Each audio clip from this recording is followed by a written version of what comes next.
Do you think O'Malley's going to defend his title?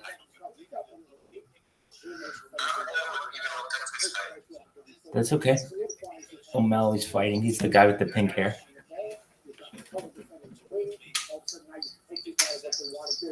Defensively, they've been very good. Still offensively, right now up by 8 again. Once again, we're going to update you. Cincinnati up 66-64. There's a break right now with the refs looking at a call. That game over on ESPN Plus earlier tonight. Purdue number 3 Milan on the road at Illinois, still battling for that top seed, the Boilermakers. And really, this storyline was the second half and the third. We saw the Boilermakers go. Great, Jay. It's got to be pretty late there, isn't it? When they're knocking out threes, the people are digging down on top teams. All of a sudden, the game becomes a little bit easier. Now, EDS 28 will stay there. Hit me. Okay. So Master area 20 points. And then look at that shot from Blake Yeah. Smith. He got 13 points. He mentioned 28 for Purdue. Back-to-back Big Ten regular season titles. Trap game here on senior night. No chance for Carolina. He jumped. Chapel Hill highlights coming their way after this. The Muslim people with? This halftime report is presented by Jeep. There's only one.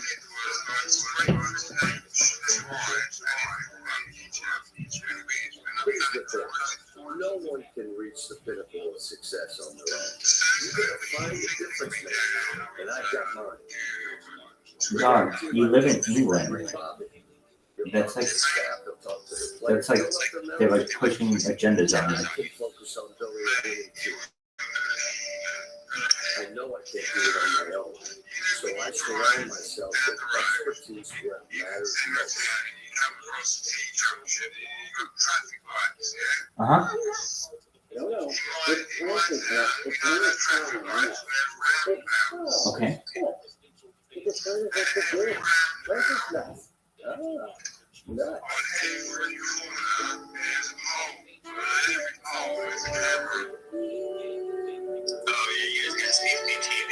Crazy.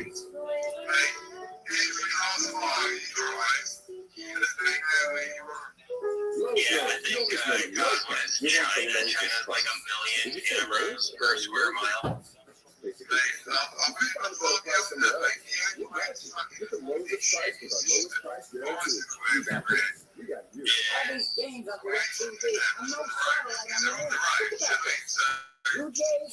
They're gonna change that.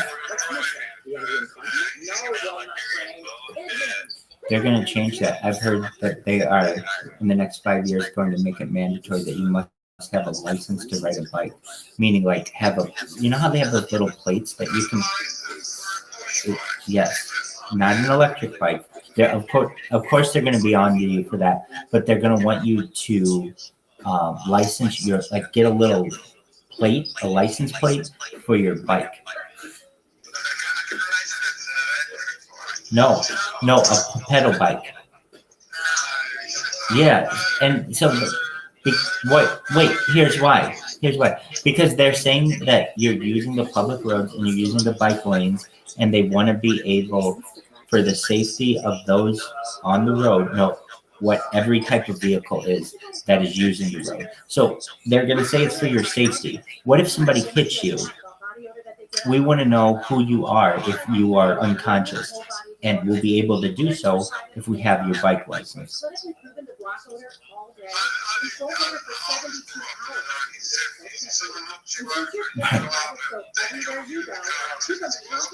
Right.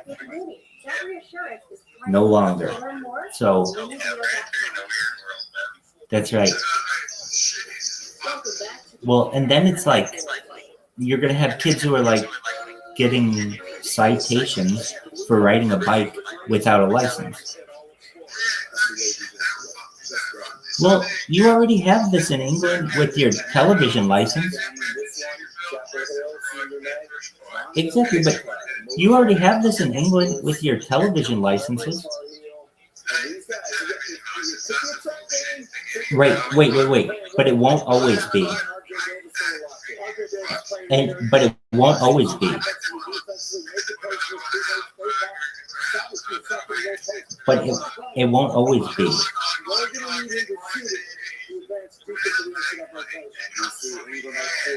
Right. But you should understand, in the future, you will need that license. There will be a license to go on the internet. They will say that the internet is a privilege, not a right. So just be ready for it.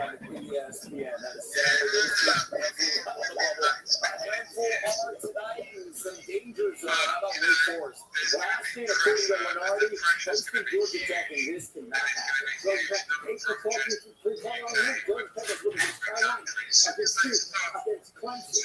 Georgia Tech, a new offensive team, and they're making shots, and they're making shots there. That's not good for Wake Forest. St. John's first team out, at the ball, handling their business. Georgia Tech. Well, they're 14 in the first half. Let's finish trying to figure it out. This offensive team is a good part of that offense. Providence second team out. They were at Georgetown. This was dicey early on. And then Devin Carter, you love what he's doing. Devin Carter, one of the best three-way stars in all time last year. This player in the NBA. Yeah, I remember that. Take a look at this now. Again, this was coming into tonight. St. John's and Providence on the out. If Wake Forest loses, I would imagine St. John's slides right up in to the last four in. Much more coming up after this. As a breakup salon stylist, I love giving customers the look they want. With Footnote, you save your hair for retail. So it's one less thing for you to worry about. And when I see that confidence at the end of the fact, that's everything. You're such a good listener, Simon. Let's make you feel special. Just make me feel really special too, because you were just about to give me a cashback on debit, not just debit. It's going to be a cashback on debit. Introducing Discovery Cashback. The 3 for me only at Phillips. Serves up more deliciousness for just $10.99 that you'll find anywhere. Hey, do you ever go to the city of London? Do you ever go to the city of London? I don't want to see things you dream about. You can automatically scan your spending to find.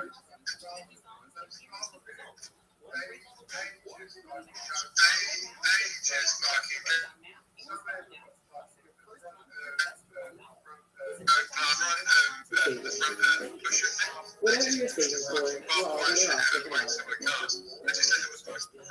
Are you still feeling like a perfect house? No. Maybe. Yes. Well, now you can fill out a home loan. As an agent, to get through that house, you can do that. Oh, I love this one. We're building a better postal service. All parts working in sync to move your business forward. John Smith, do you ever go to the city of London? Streamlined shipping network and new high-speed processing and delivery centers. For more value, more reliability, and more on-time delivery. Do you ever go on Mayor Day? United States Postal Service is built for how you business. And how business. Do you ever go on Mayor Day where they have like the new mayor who's sworn in or whatever? Hold on. I might be just making that up. There's something like the mayor of the city of London has like a big festival or something every year or something. Then he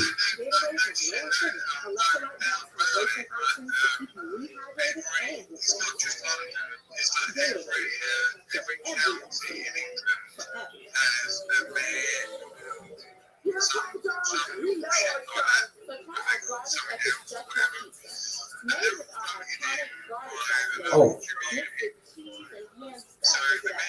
so it's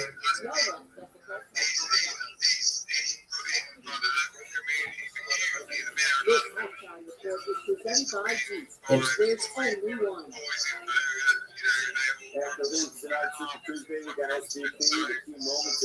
It's called the Lord Mayor Show. So it's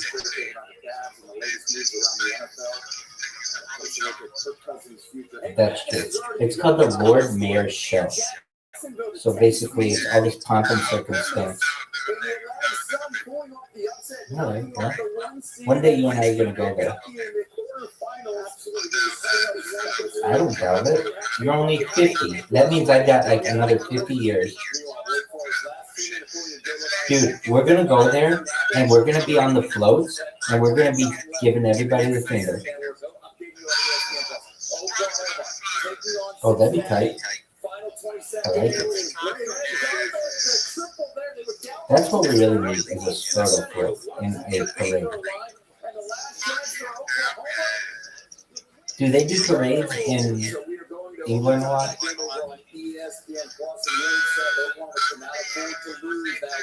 Right now, Kevin McCullough, he's got 12, Kansas up by 8. This has been the Chief halftime report.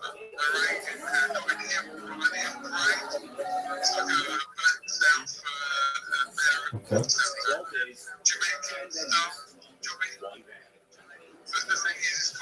Gotcha.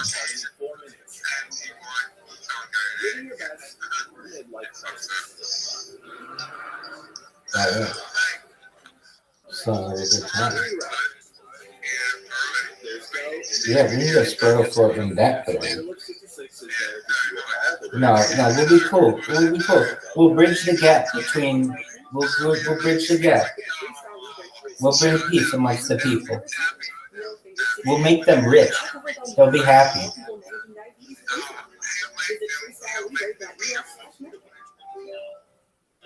We'll make them wealthier than their craziest dreams.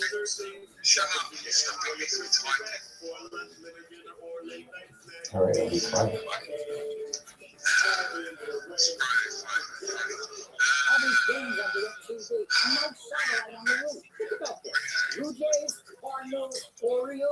Squirrely. No walnut brain. Pigeons. They'd rather name a team after socks. Squirrely, can you hear us? Squirrely, you're good. I was just gonna ask what part of Vegas we're in. If you won't mind sharing. You ever go to Summerlin or Henderson?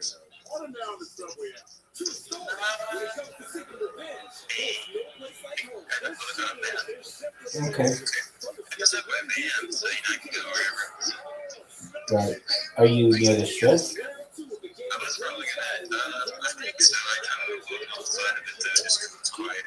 Right.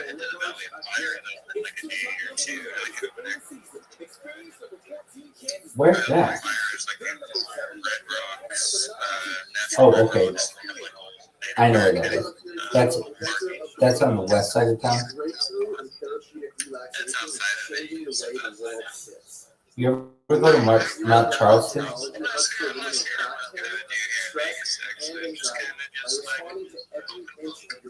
Have you ever been to Mount Charleston? Go ahead.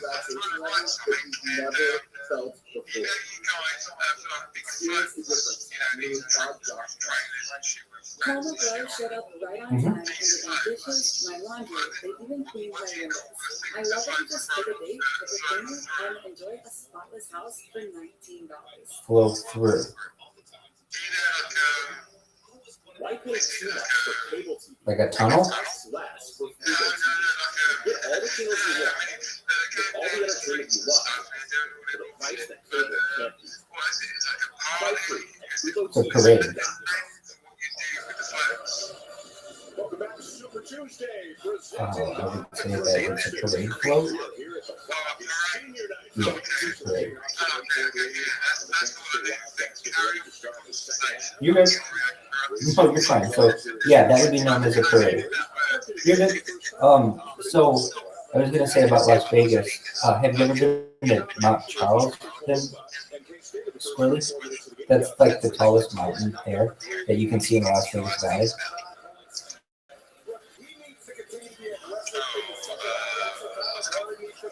Mount Charleston? It's like Europe up there. So the tallest mountain that you can see from the Las Vegas Valley, that's known as Mount Charleston. It's like west of town. And basically it takes like 30 minutes to 45 minutes to drive up there. But when it's cold, let's say it's like 120 degrees in the valley, you can go up there and it's like 50 degrees, meaning you can escape the heat by going up to the mountains. It's really nice.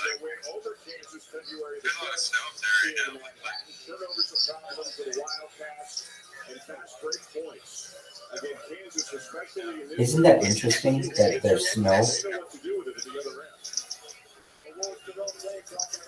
you know, you don't think Las Vegas and snow, but yeah, you can see snow up there. It's beautiful. You know what I really like is Las Vegas. Las Vegas nights are amazing, but I love Las Vegas mornings when the sun is shining against all those rocks and it's so pretty red. You know what I mean? The Jayhawks with the first possession of the second half. McCullough looking in for Dickinson. Maybe you don't know what I mean. Football doesn't stand. But what's beautiful to see the sunrise in Las Vegas. They get some really good looks. Everybody's trying to pass it.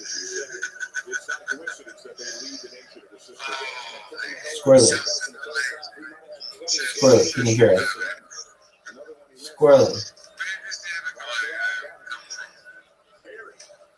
Squirrely is in Las Vegas. Bob Dobbs is in Texas. Or, I think something like that. I'm pretty sure it's Texas. He's from like Western. I could be making that up.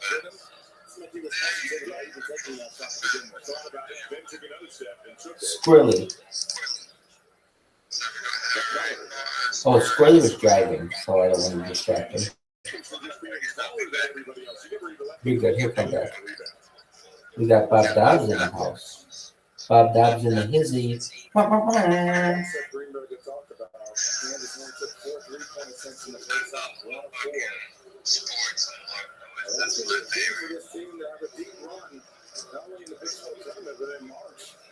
What did you say, Bob Dobbs?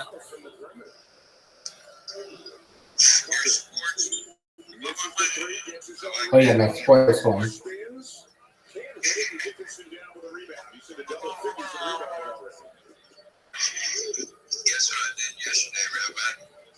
What'd you do?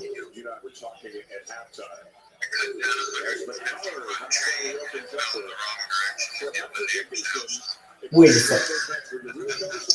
Say that again?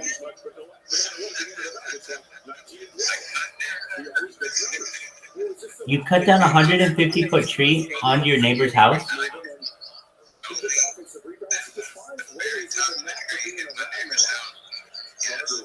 Uh-oh. Is your neighbor okay?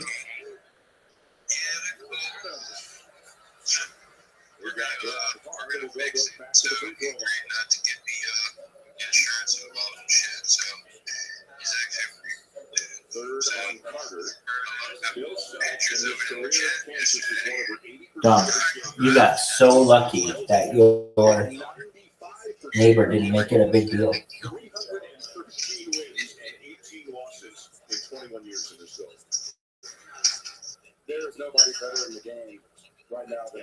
Did you use a chainsaw?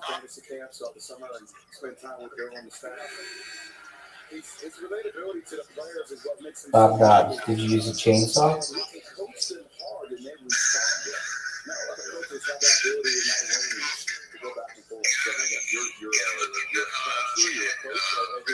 Will do. One moment.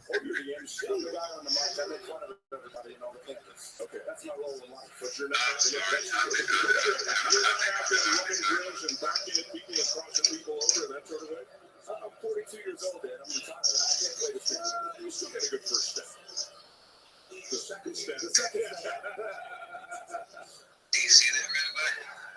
And it's out of bounds back to the Jayhawks. With my game, Dan, you never need to get to the I do. I imagine the only thing that could have done that is a chainsaw. trying to keep his guys positive. And they have some great moments this year, including the little bit on their home court. I imagine. What were you doing? Did you not measure this thing to be like, oh, that could hit my neighbor's house? You just eyeballed it, didn't you? You just eyeballed this bitch. You were like, you know what? It's not gonna hit. I got space. Dog, you mean to tell me you got a chainsaw and you're chainsawing this and you're like, you know what? I didn't properly measure it, so it very easily could land on my neighbor's house. But still, basically you're thinking to yourself, even if this tree falls in the opposite direction, the way it really did fall, I'm good. There's no way it's gonna hit that house, but you're still eyeballing it because there's no way you can measure it properly.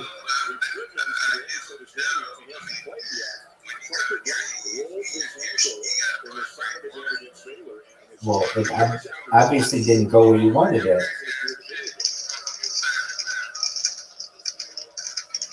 Well, it's a good thing no one got hurt and that your neighbor is gonna let you take care of it. How much is the damage, you think?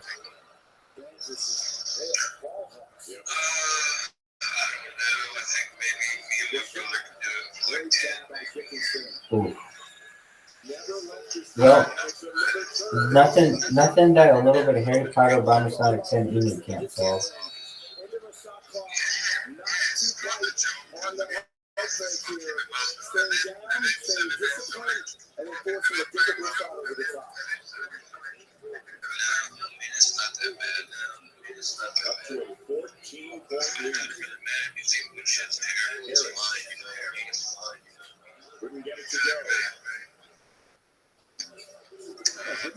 How was your neighbor's wife? Was she okay? Or was she pissed? Yeah.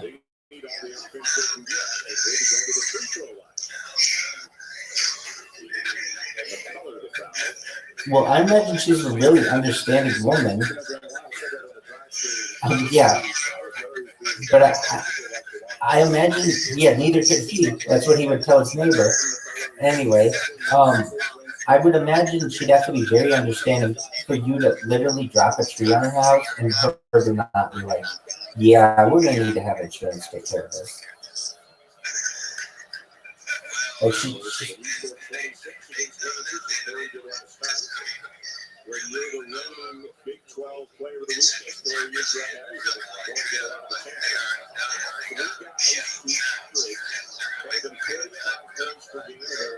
right. Yeah. All that bullshit.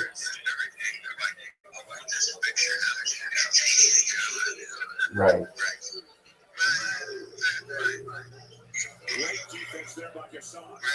We're not going to go. That makes sense.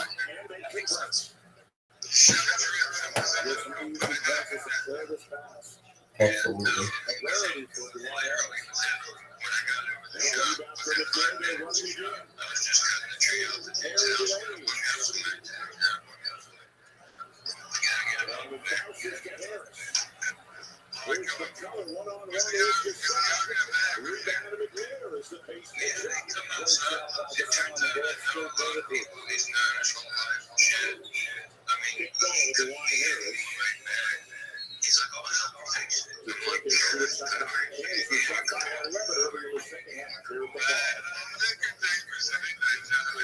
ESPN's exclusive presentation of college basketball, presented by Progressive, is brought to you by Phillips 66, sponsor of Big 12 basketball.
Hey, we got a Zero in here. Welcome, Azero. How are you, baby?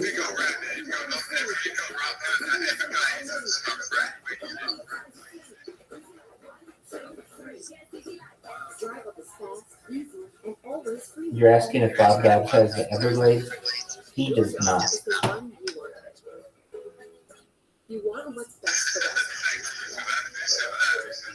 I did.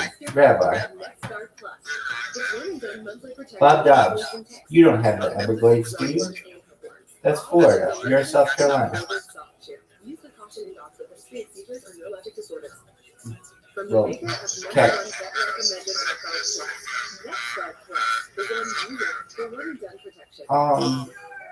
Well, one of them is like at the far southern end of the state, and the other one, there's probably like 700 miles in between them. Well, maybe not that much, 500 miles. There's a lot of space in between them. But you're not wrong. You're gonna have the same stuff there. You're gonna have alligators. You're gonna have like swamps. You're definitely gonna have. No, you're right. No, it's coastal. Azero, you pimp. How are you? We want to talk with you.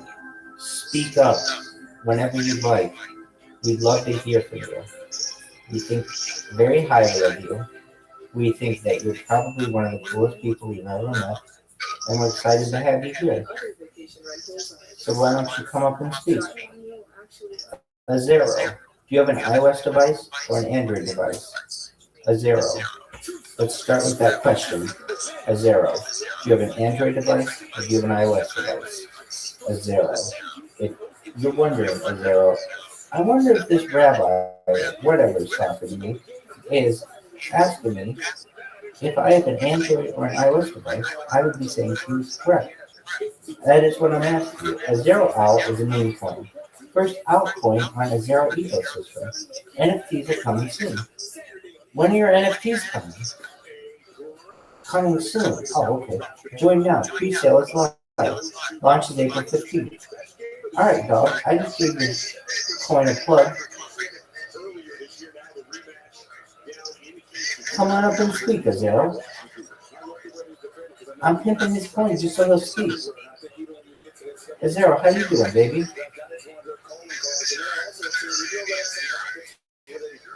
There's a guy in here known as Azero. Oh, there's also another person in here known as Consumer Blockchain Insights. Unless they left. Can't you see them?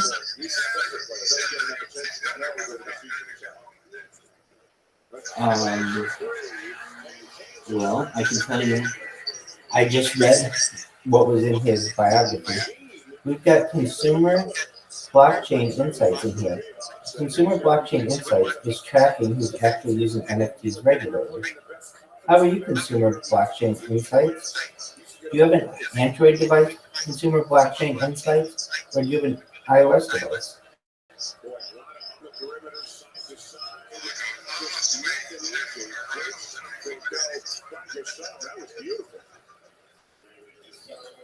Look at this.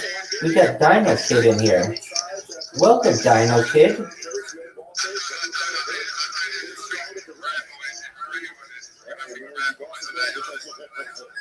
That could be. Dino Kid, how you living, baby? Dino Kid has 5. Come on up. You can speak. You don't have to raise your hand. Go ahead. Kick an ass, take a name. Do you have an Android device or do you have an iOS device, Dino Kid? Do you have an Android device or do you have an iOS device?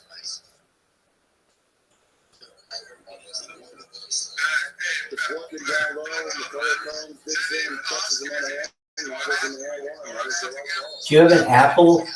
Do you have an Apple iPhone? It's an Android. Okay, cool. Well, welcome. We're glad you're here. Thank you for coming. I stream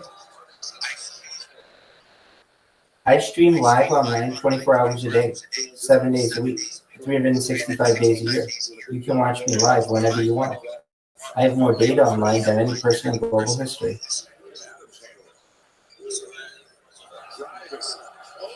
United States, how about you, baby? You're from South Africa? Oh, Gambia, West Africa. Well, shout out to you. I hope you're living like a pimp.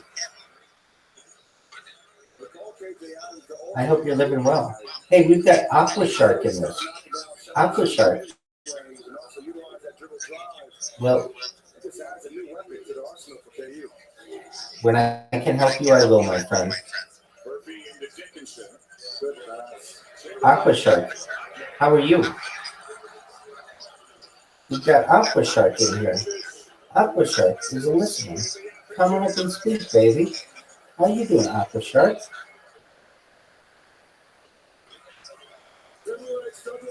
Hell yeah, man. I already followed you back. It says pending.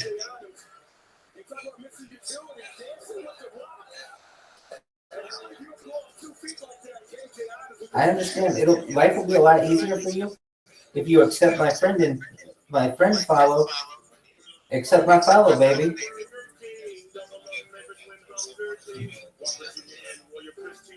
Dog, just be my friend and we'll walk off into the sunset together. Fancy piece. Chef inspired. Excellent. I'm your friend too, baby. Every silky ball, every impeccable pattern, every delicious detail brings unity. Bless you too, my man. Dino Kid, do you know Aqua Shark? Aqua Shark, how you living, baby? We got Aqua Shark in this bitch.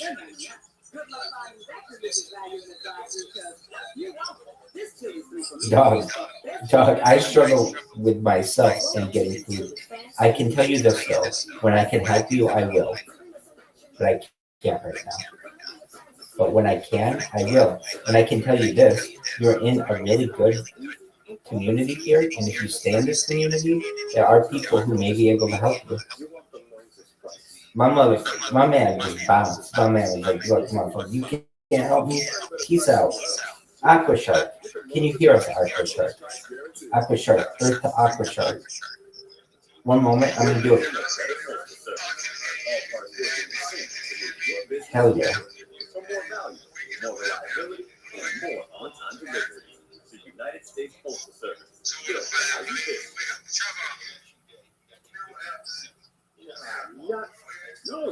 Hell yeah, well, here. Come to the video Twitter space. I am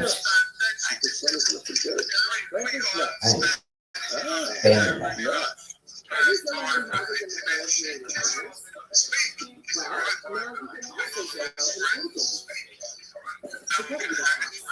Aqua Shark.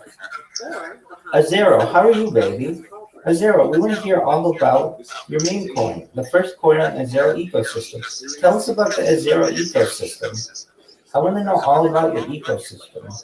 I want to be an ecologist within the Azero ecosystem. Motherfucker, I want to be like the Marvin Gaye of your ecosystem, where I write my own song known as The Ecology, which is also known as I want dog. I just want this motherfucker to speak. I'm gonna be his Marvin Gaye. I'm gonna dedicate my own song to his ecology. Dog, Azero, Earth to Azero. This one time Azero was talking, and then I woke up because it was a dream. Azero, how you doing, baby? We want to talk with you. Azero's got all this shit going on in his life. He's like, dog, I have a meme coin. It's the first altcoin on the Azero ecosystem. He also wants us to know the NFTs are coming soon. You can go to his website to join, and the pre-sales live is launching April 15th. That's what he wants everybody to know. Azero, why don't you come up and say something, baby? Azero's just hanging out with his feet like, dude, if I just keep shutting my mouth, Rabbi's gonna go over here and just keep shilling my coin for me, which is exactly what I need. Well, Azero, we're glad that you're here. We want you to know that we only hope that good things happen to you and those in your life. Azero. Azero.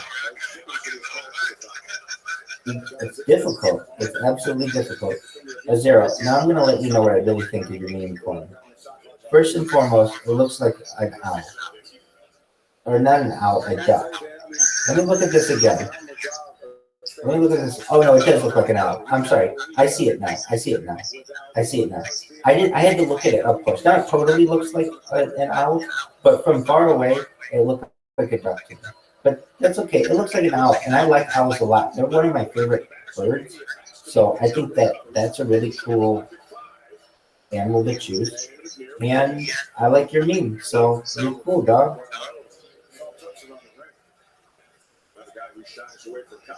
And yet you still refuse to say anything. A zero, dog.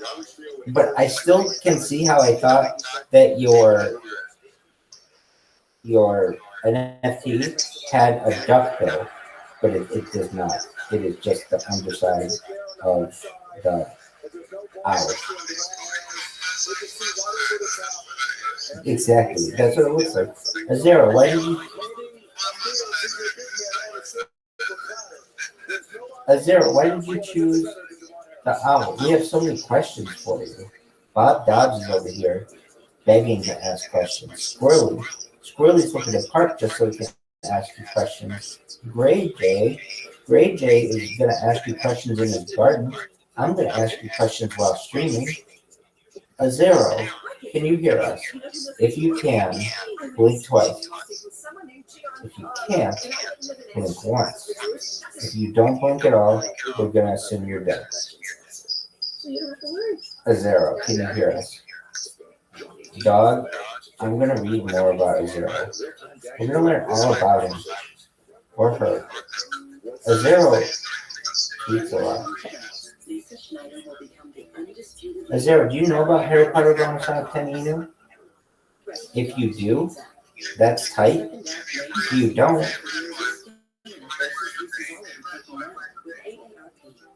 I'm waving, baby. Excellent. Nice to see you as well. A zero, you could be in our Telegram right now. We could be teaching you all of our knowledge on how to build the world's greatest cryptocurrency. You could be absorbing this within the Telegram, which is really what anyone wants. We want to bring you into the heart of the beast. We will guide you there. If you want to join it, it's t.me/HPOS10I. That's all you have to type. Press enter and you'll be there. And you'll learn from the best. Ray J, did you see the Barbie movie? Did you see Oppenheimer?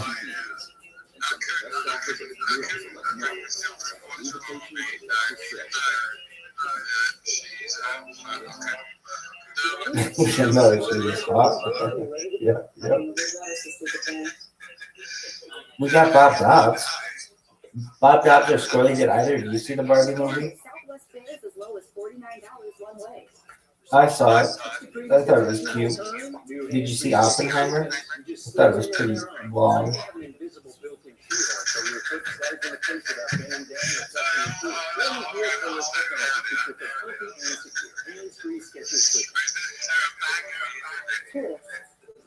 Yep, two of them.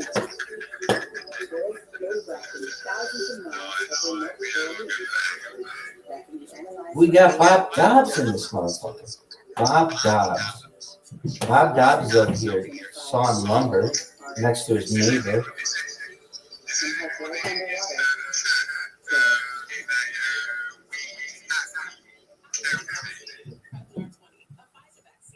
I'm sure that there are some people. Yeah, there are some people. I don't want to give them away, but yeah, there are some people here.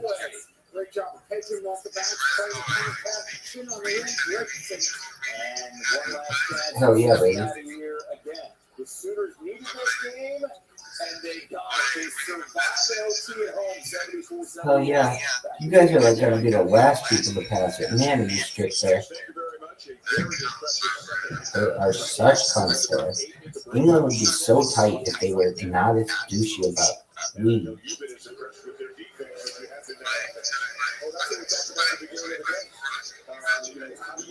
Crazy. Do you ever go to Spain? Do you ever go to Spain to vacation?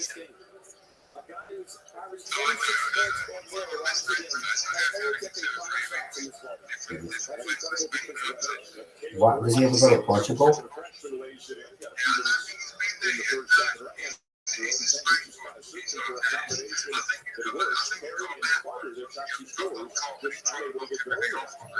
Oh, that's very cool.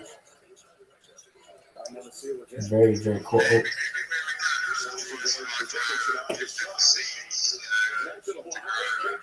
Right. A lot of British people vacation in Portugal, Spain, and Florida.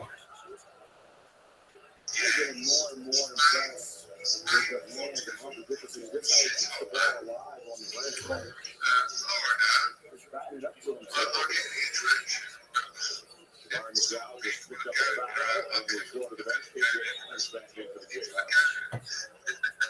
Right.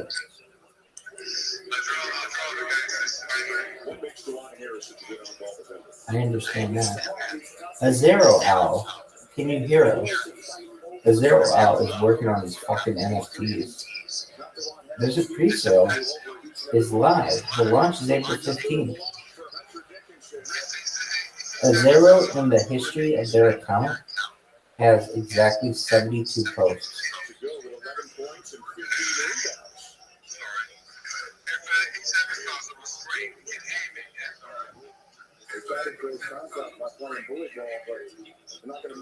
Yes, it should.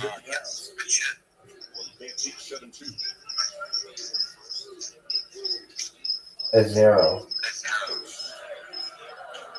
Can you hear us, A Zero?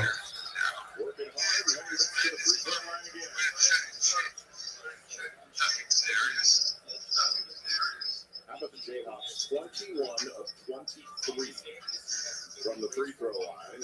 And nothing serious is right. Alrighty, friends. And go ahead.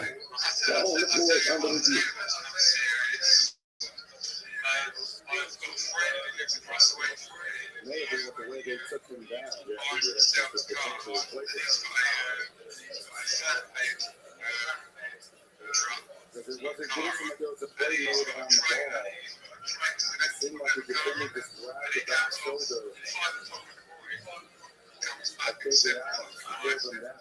It was a personal foul assessed to the Caleb Rich. But the officials can go to the monitor and upgrade to a flagrant if they feel it's worthy of that.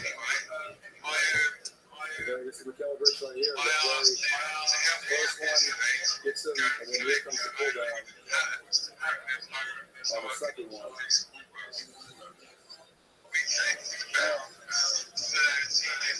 Maybe with the left arm here. Right. You see right here, the left arm just. No. I think that's just a ball foul.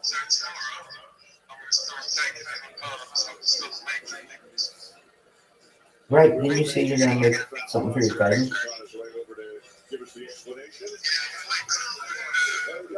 Planters?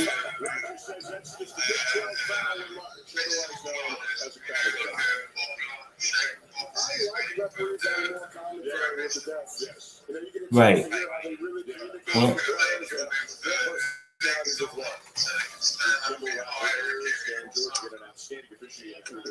I think that's a good idea. Exactly the same thing when I played. I don't know how they do it. We were talking about it. They're all getting up and down the floor. You lost a step and they were second. Yo, dog. I've lost some left there. Rogers with the number of final scores. Talk about the 18. Santi would understand how difficult of a job he's up really fast the ball. Great, Jay. Do you ever listen to Joe Rogan?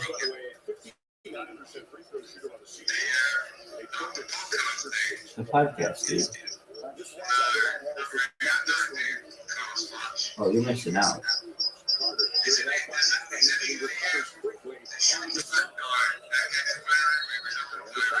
Not even close. Not even close. He's the UFC presenter who also is the biggest podcaster on earth. He's also an actor. Yeah, he was on a television show known as News Radio. He's also been a host of a TV show called Fear Factor. chance to be a decent pro. There we go. Dog, Google him. Just type in Joe Rogan so you know what his face looks like.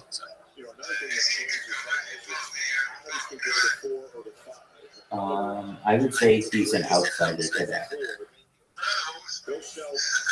So he talks about all kinds of like alternative health and like aliens and all kinds of really interesting things.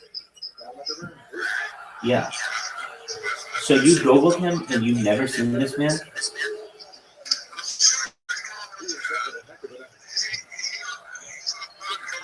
Just Google his face.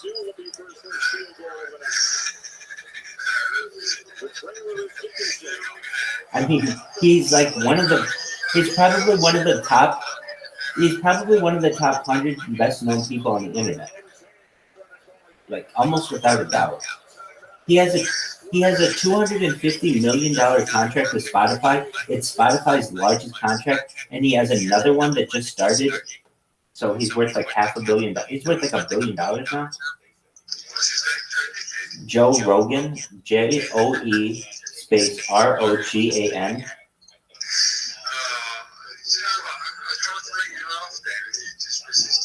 Well, I didn't know if you were being serious. Did you say Joe Dickhead? Yeah, no, his name is not Joe Dickhead. Though I can see. Yeah, now you know who I'm talking about, right? Yes, he does. So you know he's like really well known on the internet.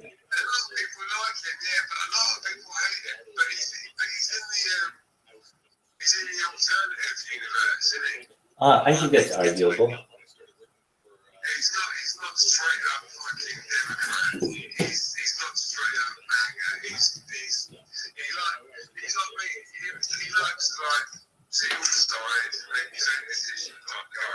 I would say that's more accurate, yeah.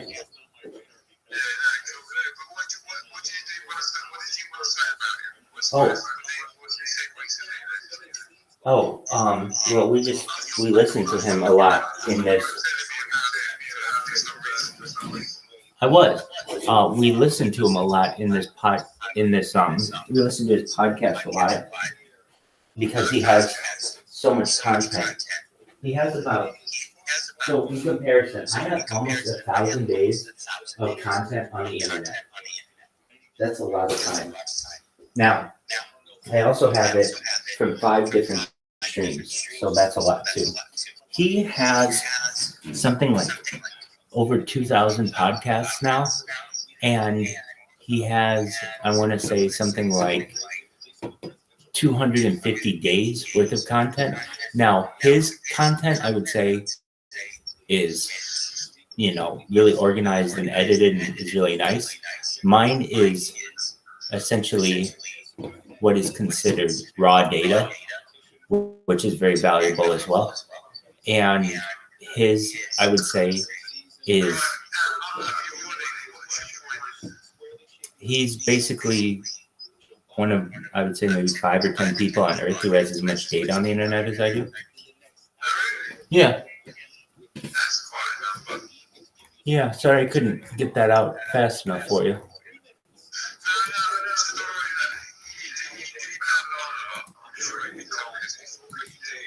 At this point, no, actually, I'm just stalling.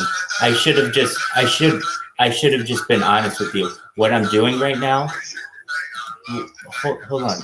It really didn't have to do with that. I'm multitasking right now. So I'm setting up 9 other streams, and as I do so, I'm having to stall. So I talk a little slower and emphasize things. Normally I wouldn't emphasize because I'm trying to buy myself time as I'm doing multiple things at once.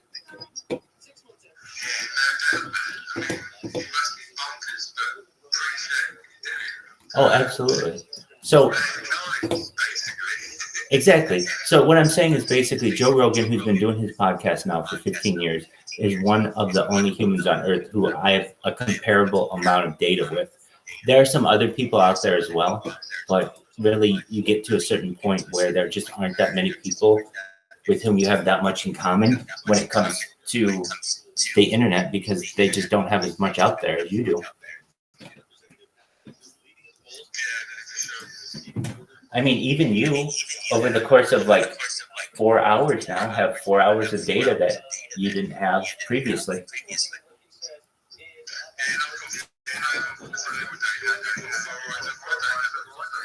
Exactly. And believe it or not, that's worth a lot of money to people in the future.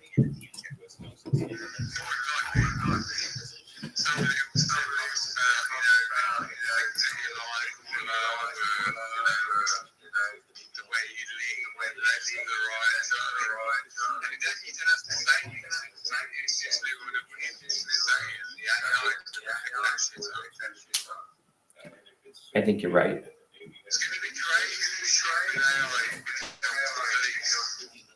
Sentient, if it's not already.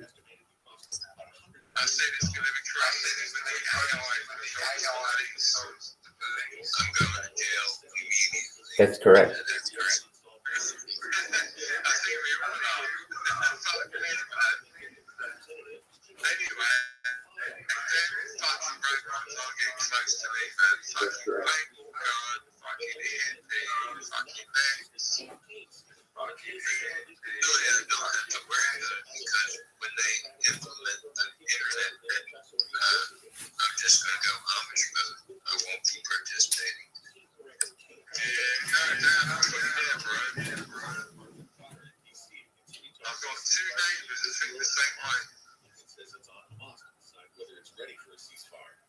It's going to be harder than you think, though. When you think about it, it's going to make life extremely difficult to never use the internet, never use an internet-based device. Oh, it's going to be terrible because you're getting no information. So you're going to be like, your brain is going to be sent back to the fucking Bronze Age, basically. And anything you can do is practical stuff.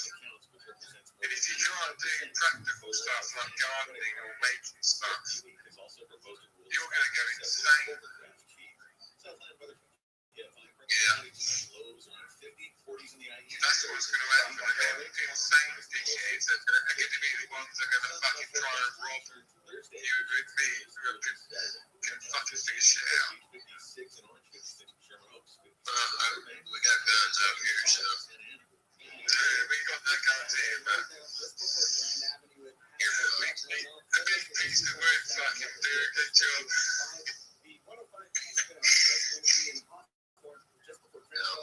That's why we're building a compound now, pretty much. Yeah, don't blame me. I do the same fucking thing, man. I would have done it fucking years ago if I had the money. You gotta move to America where you just get a piece of land in the middle of nowhere and just look like white trash. Fucking start fucking stocking guns and shit. It's great. I'm not dying to know it, man. I've thought about it for years, but you know what I mean? It's one of them things like, you go to America, everything in America is fucked. Like, white trash. America's not really fucked because you live in the country. It's fine if you're not involved in the fucking rest of the world. But that's what you gotta do. You gotta be fucking so far out of the rest of the fucking townies. You're safe. It's pretty out here, though. Yeah, what part were you in? Yeah, what California? South Carolina. South Carolina. Yo, dog, Bob Dobbs, are you a Gamecocks fan?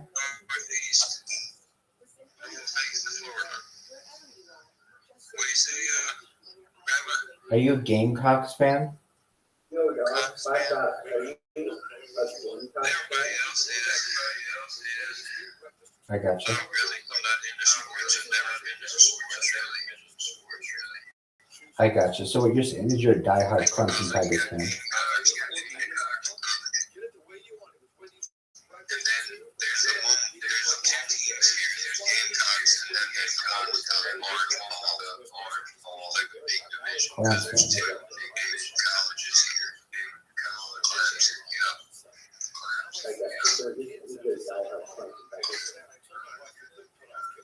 somebody really smart made a whole ass store where it's a big giant store and it's split in half. And it's split and the other half is Gamecocks. Now they're That's tight. That's a really good idea. That's tight.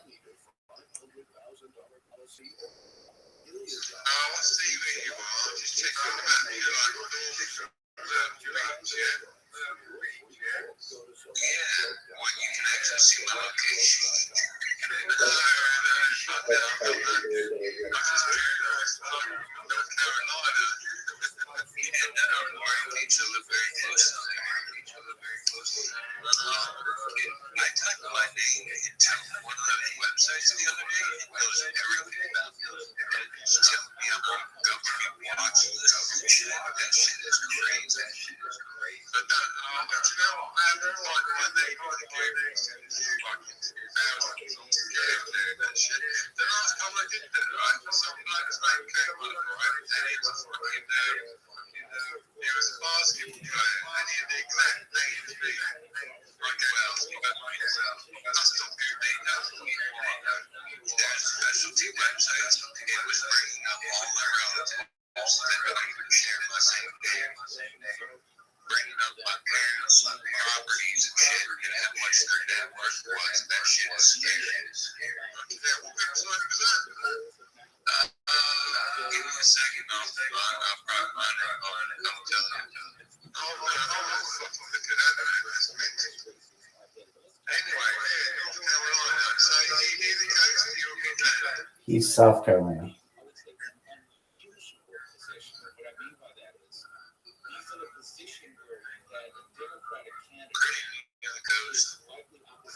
Not necessarily. Like 70 drives or whatever. Not that I'm trying to track you, I'm just saying, like, it'd be nice to be that close if you're there. That's a big ass car. It'd be hard to track me, but like 20 minutes or so. Nice. Is it what, nice thing? Like, pollution free? Yeah, it's probably, it's not terribly included. It's ground seawater, though. Now, it ain't clear, crystal clear like ground out here. It's there with the UK. The oil companies always pushing the shit out of everywhere. We can't swim without so many shits in this country.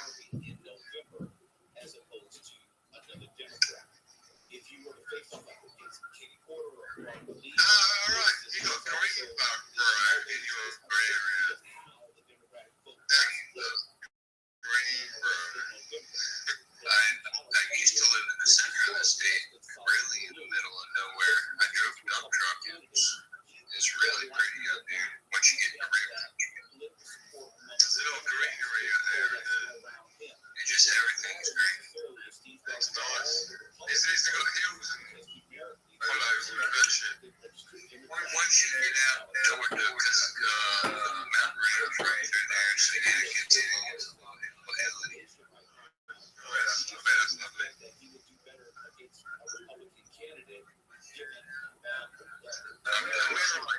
You'll pretty much say that's pretty much warm all the time, isn't it? Warm and sunny all the time in the area. It gets really nasty hot in the summer and in the winter it'll get chilly, but not like snow. Right. Yeah, it's a good time. You're looking at the map. I mean, you're in the middle.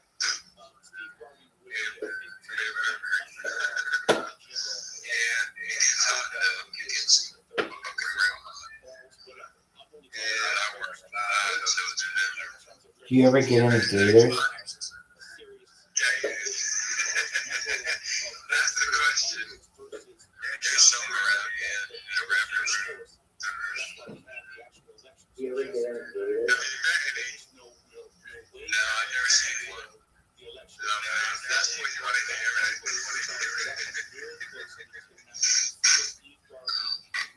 Mate, if I fucking met one, I fucking have to punch him in the face. Just leave him alone. I'd have to think of a beer and then you fight with him. Shit, 20 minutes down the road, some old guy, nice neighborhood guy, last about a year ago.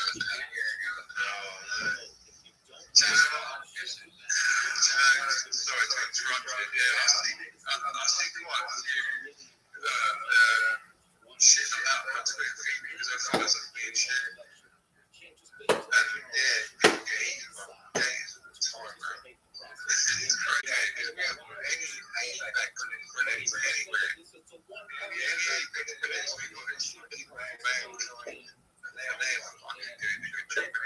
Rothschild.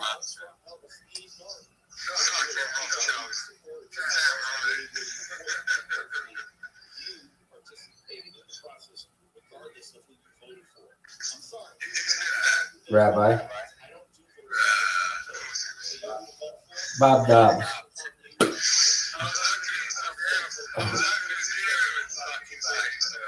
Absolutely. We got OJ in this bitch. OJ, how you doing? Come on up, say something. This is the real OJ. Motherfucker, this is Orenthal James Simpson. Motherfucker, this is OJ, the juice is loose, number 32, baby, for Buffalo Bills. OJ.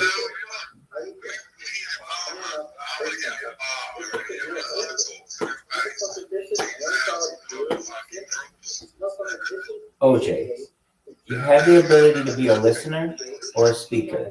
We want you to be a speaker. We want to hear everything that you have to say.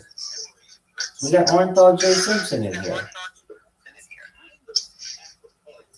OJ, I want to make sure that you are the real OJ.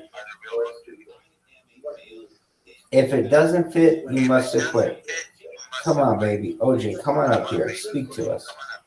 Oh, we got the heart from OJ. Hell yeah. OJ, if you're like, I don't know how to do it.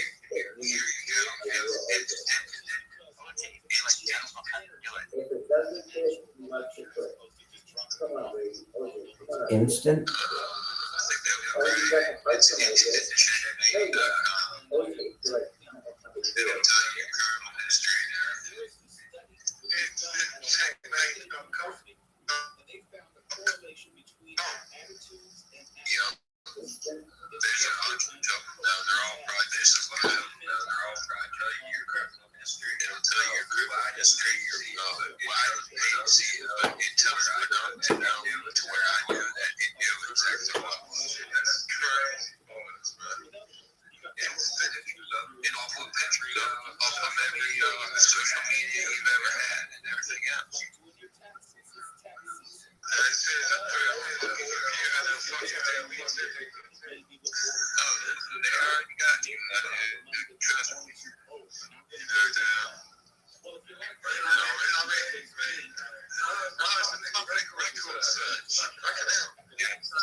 Being too sexy. Being too sexy.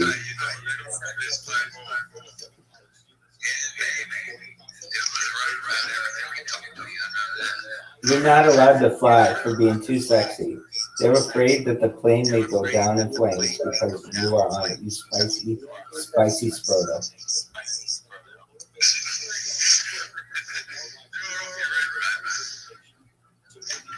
You're not allowed to fly for being too sexy. They're afraid that the plane may go down in flames.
She's in a hand. ancestry and shit. She's finding gravestones from my family, like the 1700s and shit. Shit weird.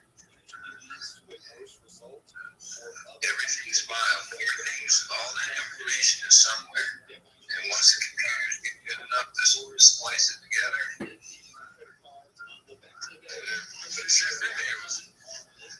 yeah, something like that. I just took her to the mental hospital a couple days ago. Say what? He said I took her to the mental hospital a couple days ago. Said, I told you what information about this stuff that he talked about. Yeah. How long she's staying there for? A couple days, alright. Is she down to fuck?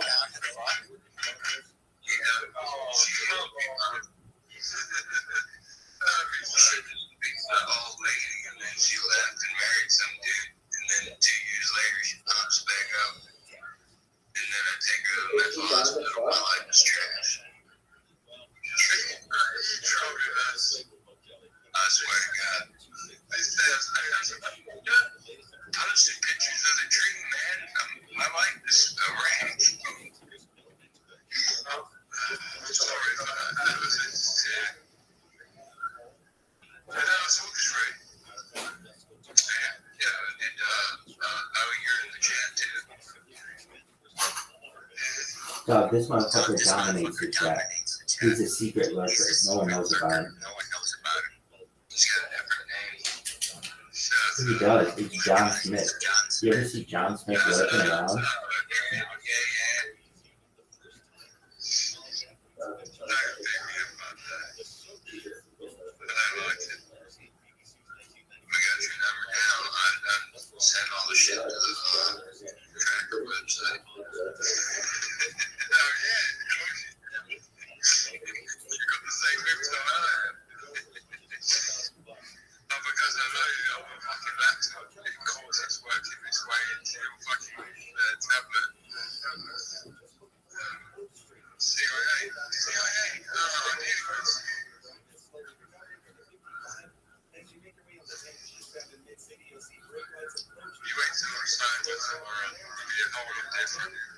Great J, do you know anybody work for MI5 or MI6? I don't know, maybe that's a common thing there.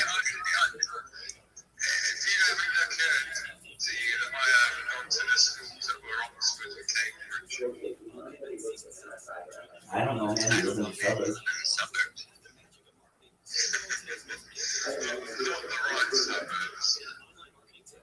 Apparently, so really, MI5 and MI6 really only recruit out Oxford and Cambridge.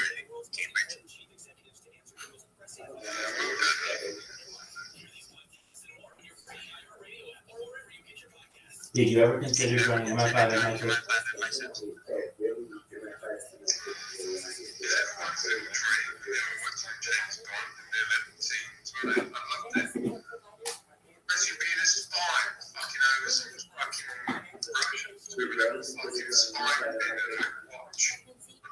What's your favorite James Bond movie and favorite James Bond actor?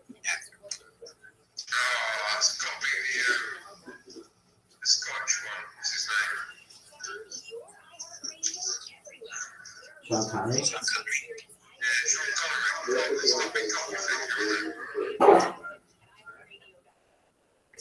That's an excellent choice. That's an excellent choice.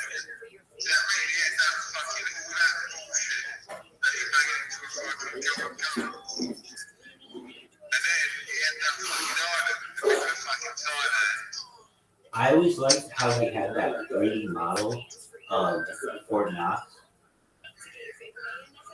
You know what I mean? Maybe you don't remember, but basically, like, you know, he's storing all that money at Fort Knox, and he's got this 3D model, and he shows everybody how it goes. It's really cool. You mean Golden Knife? Wait, I'm sorry, Goldfinger?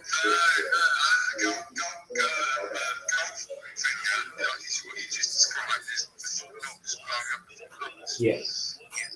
My favorite ones when he That one's different. That one's what's it called? He's got that fucking guy with the fucking the thing coming down the fucking sky and it projects the light and it makes the fucking go. What's it called? Oh, that one. You do that. I'm busy. My fingers at the moment.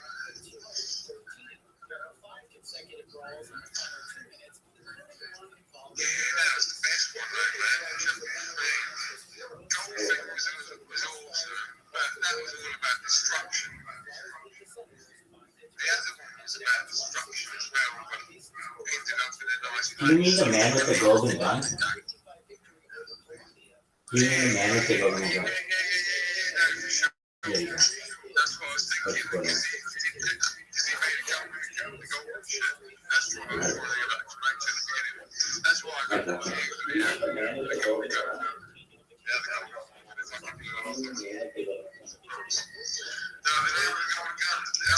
They've got that bit as well where they fucking drive alongside of the canal. They fucking jump over the bridge and do a fucking twisty in the car. It's wild. That's there's got to be the best film working. Because it's got so much good shit. They really must play up James Bond in England, don't they? Oh, yeah, we love it over it. Like Superman here. Oh, mate. We love Superman as much as James Bond. Yeah, we kind of do too. Honestly, you know, as Americans, we generally have not liked the British, obviously, after the Revolutionary War.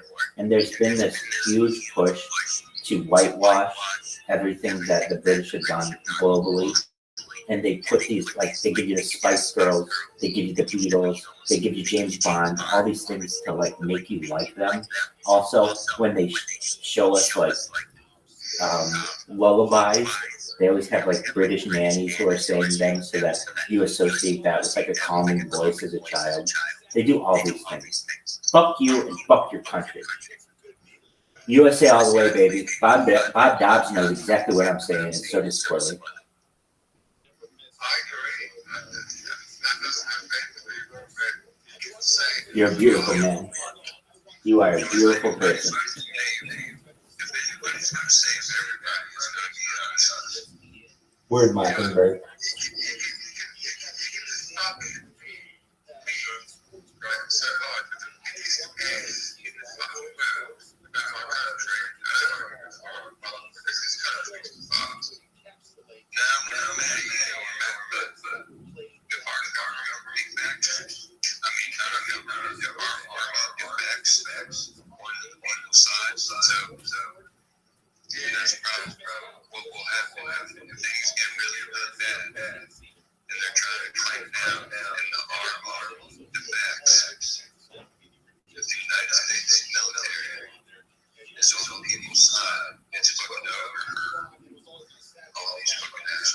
So, from what I've heard, though, the plan with this immigration,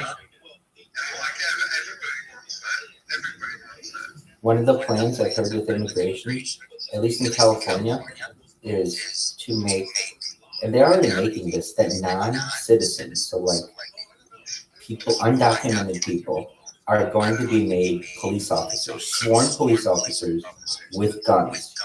And when you start getting that, you'll get the same thing in the military, and so right now you're like, oh, the military is on the side of the people. Yeah, but wait until the military is more than 50% non-American citizens, and everything will change. Here's what they're doing on purpose. They want the immigration to get so bad that it cannot be solved peacefully. That's what they want, and it's pretty much already there. Agreed. There's been loads of, I've seen loads of videos where crypto claiming about these new Nigerian Africans taking over their corner and shit's gonna kick off. I saw that yesterday. I'm ready. I mean, it's not bad in my area because I went out and looked at the big city, but it's still, I'm in a small town. It's going to kick off everywhere.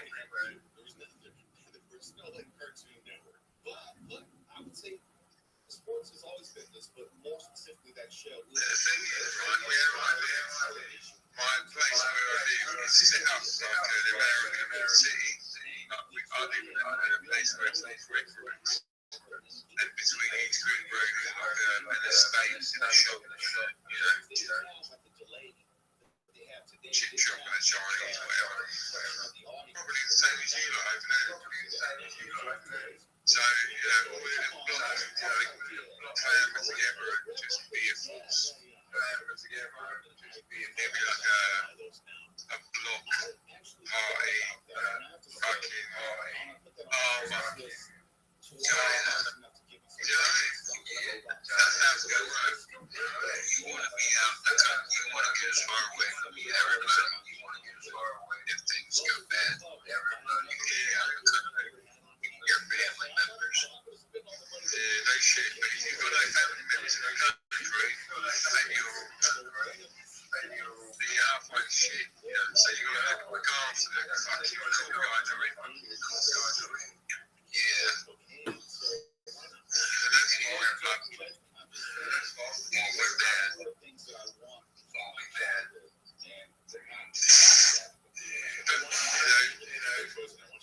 If you can't get 4 or 5 neighbours that are going to fucking show their chest. That would scare off a few people. You know, it'll just fucking infuse every fucking cheap.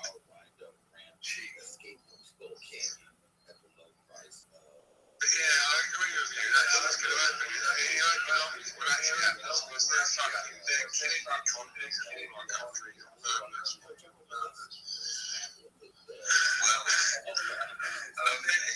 the war, I think pretty much everything like India, everybody would just be straight to war. Yeah, that's the best place in the fucking world. So the people are good. People is just, you know, it's just true abject poverty. It's corruption on a grand scale. And then the corruption is fucking coming to America, UK. It's fucking Islamic fucking corruption. That's what it is. Ron DeSantis still has 9. Trump still has 3. Joe Biden, presently, has 1,225. No, I didn't. It's already too short for you about that. Shut everyone up. But it's true, though. You just have to be careful about blaming certain groups of people. Rabbi presidents about that. Yeah, no doubt. I talked to Rabbi about this stuff a few months ago about fucking opinions about different groups. He's happy about talking about all of that. But anyway, you know what I mean? There is a definite people trying to push agendas. Fuck shit. They just because every time they do it, they get more control and power, just like the internet, IDs, and everything else. But the thing is, more of us are realizing it now. There's a lot of swear. I've been following this for fucking years, right? It's like, so many was fucking going online and what's the issue about?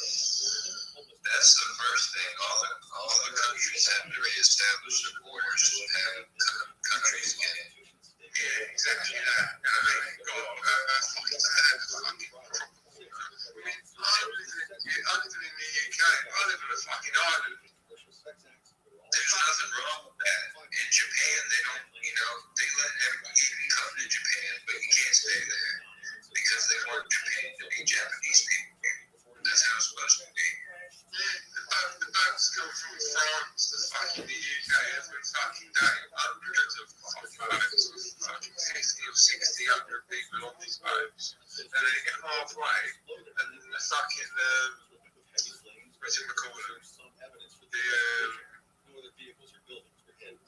the Coast Guard come and pick you up and go, are you safe? Are you not? I'll come and bring you back over to our country. Oh, okay, bring you back.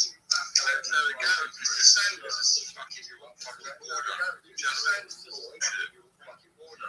Just bullshit. I'm sorry. It's a bit fucking blood that needs to be sent there. Everybody's either going to figure it out or everywhere will be like it.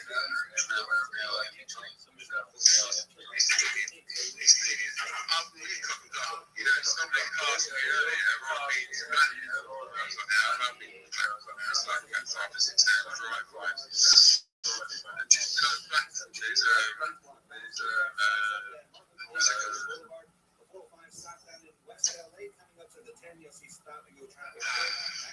I can't remember right off the top. I forgot what it is anyway. It's a town below the area. And it's in the base, it's a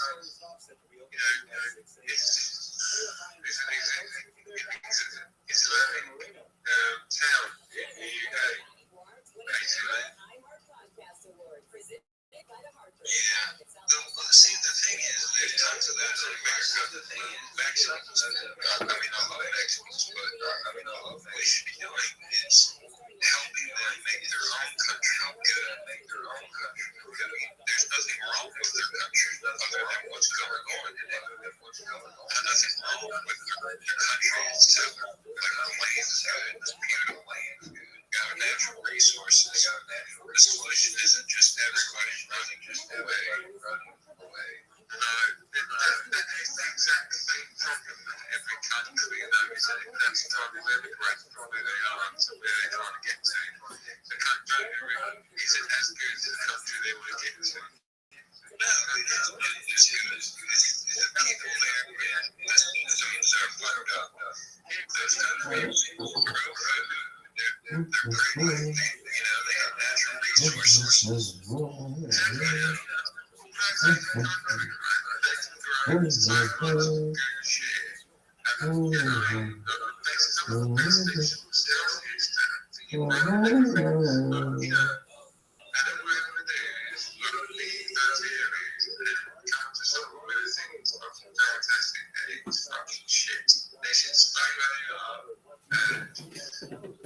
Just get more educated on how shit the West is. Because they're getting told the West is amazing, and we're getting told the West is shit. Do you know what I mean? It's like, we should be helping them make their governments good in order to be immigrant. But then they say, we're forcing democracy down their throats. And that's the argument that it needs to be done differently because every time sort of fucking the UK or the Americans get involved in trying to make their country better, trying to force democracy on them. But they're not forcing democracy on them, they're forcing slavery and fucking stealing their tax and shit. Yeah, it's not going to change. It's not going to change unless we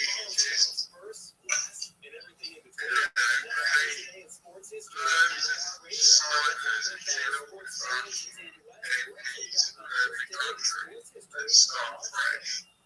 Just vote them out and they really go, which they won't. First NHL player to score 50 goals in 8 consecutive seasons. Everything needs a fresh start.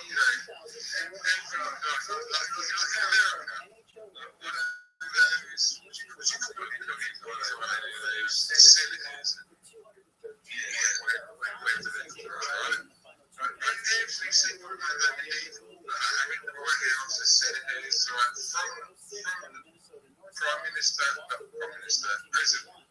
From the president down to whoever works in the fucking mailroom should be fucking fired. And then everybody that those positions, no, then somebody should come in and go, right, are any of these positions actually people, right? I reckon about 500 of these positions aren't even worth paying money for people to fucking work in. So let's cut all these costs, and then we can get these youngsters in there and do this job who are fucking, they want to do a change for the country and not have money. There's a limit to it, really. And then we track these people through their career, and as soon as their fucking bank balance goes up, a fucking massive amount, we fucking interfere with their fucking life feeling. They go, what the fuck is going on? You get paid off. We're fucking bad for the fight, and that's how you deal with government. Do you know what I mean? That's how it should be. That's how it was in the old days. In the old days, you could have government, they put you on fire, or they fucking hang you by the neck with a shit in. Do you know what I mean? It's bullshit. And they do the same thing in this country, in the UK. Yeah, they're doing it everywhere. You're kind of right about that. It's really the only thing when it finally gets bad enough, everybody gets mad. And like really the only hope is that the military is defect because they can actually get it done. Well, the last time something like this happened would have been like the original Kai Fawkes time when they were all fucking come to blow up. To blow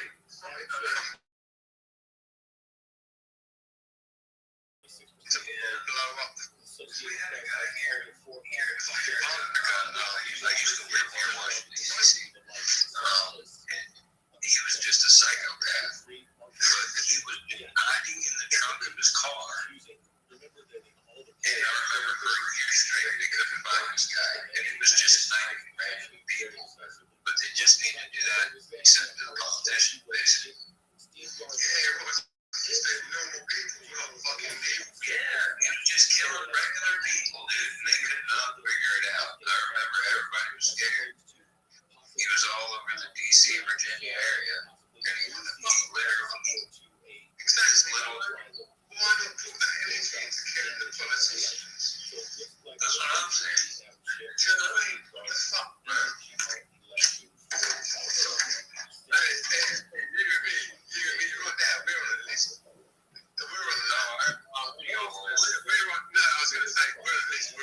on another list now.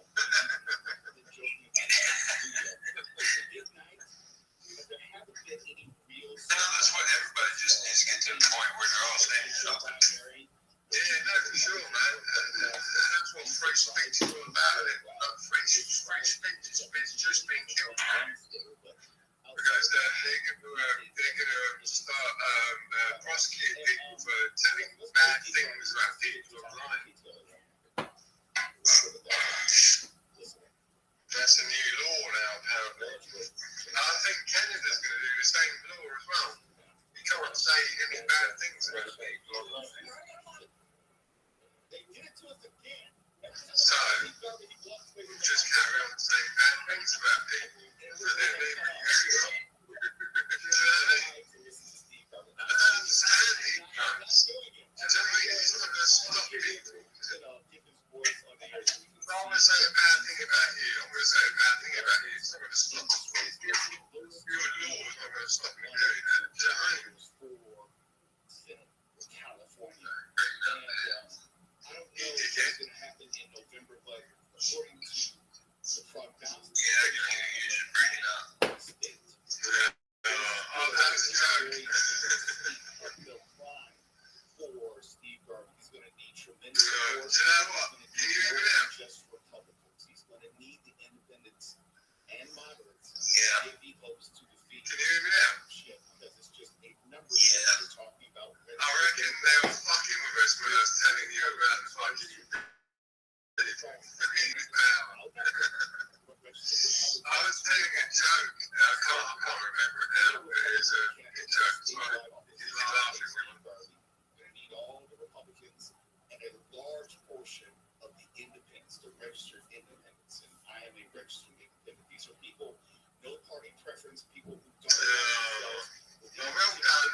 We can hear you. I think people are just quiet.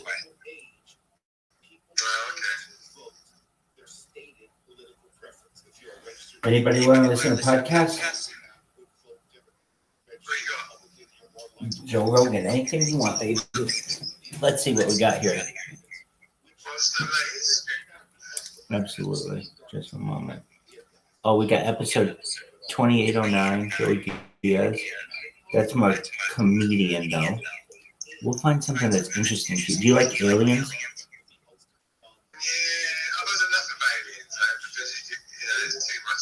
How in the fuck do you have enough aliens? Alright, that's cool.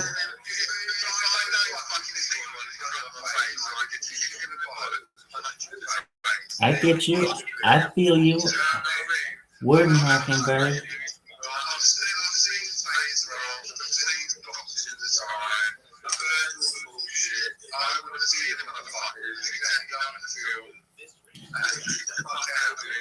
Dog, have you ever seen? Yeah, I know. I've seen it. Have you ever seen the KGB secret UFO tape? It stars Roger Moore. He was a James Bond. Okay, well, listen to me. Hold on, listen to me. Listen to me. Do you know who Roger Moore is? He was a James Bond. He's a British actor. Roger Moore.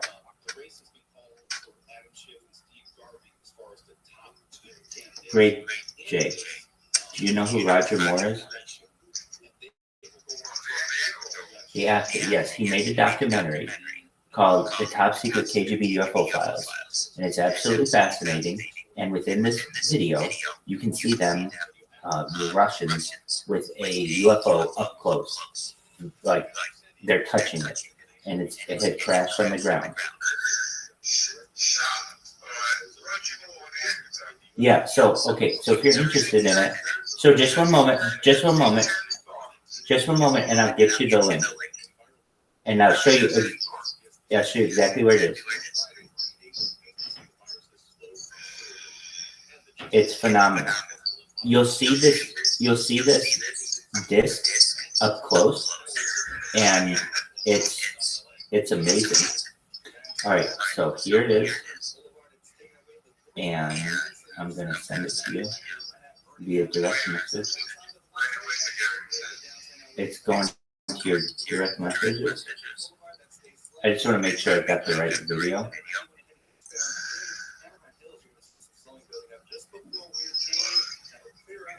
It's amazing.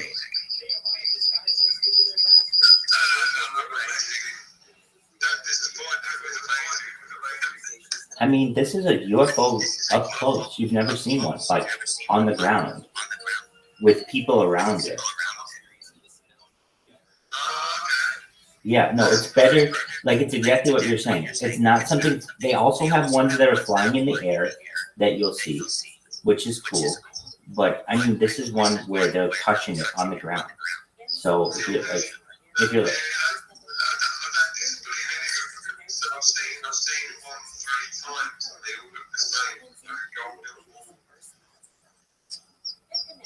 okay, well.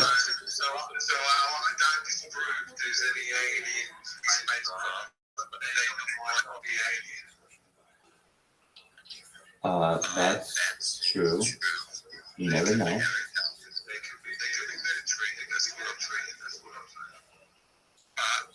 Well, okay, just a moment. I'm getting it for you.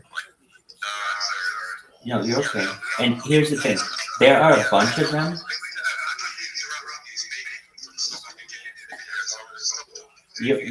You're okay.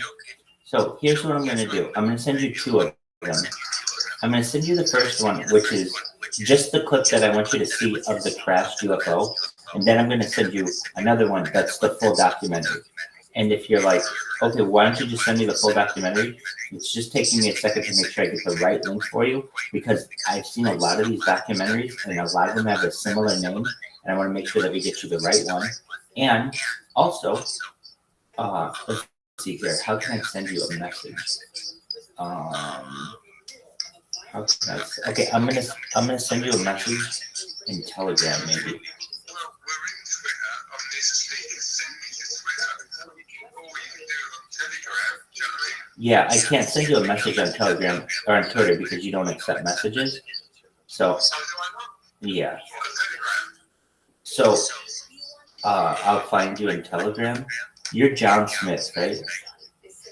John is it? John what is it? John is it? John is it? Yeah, there's an underscore between words. Okay. John or Jon? John is it? I see, John Smith. Okay, so I want you to watch this first one right now. It's just from YouTube. What the fuck? Sorry, you can only send messages to mutual contacts at this moment. Hey, John, go to Twitter right now. Or go to wait, let's see if I can send it. Damn it. Go to just turn on your Twitter the ability to receive messages.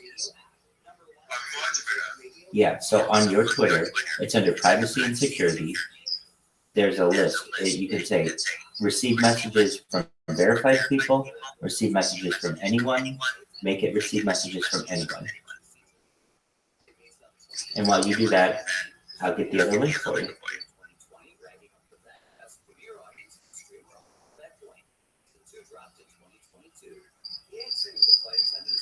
What area would that be in the settings? Security and privacy.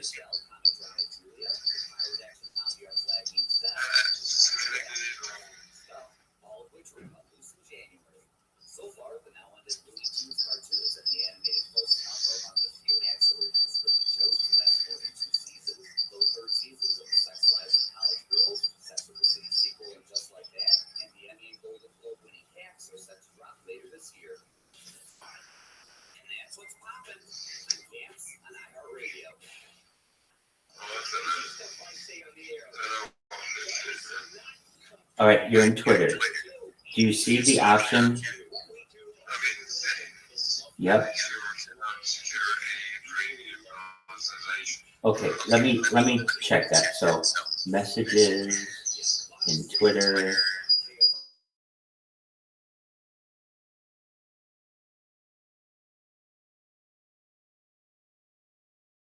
Settings and privacy. Tap privacy and safety.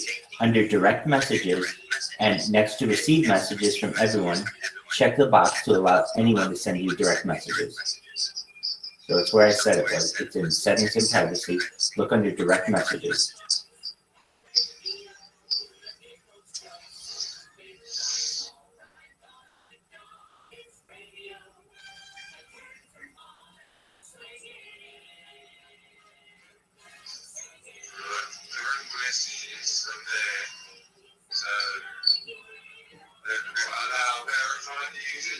No, allow from anyone.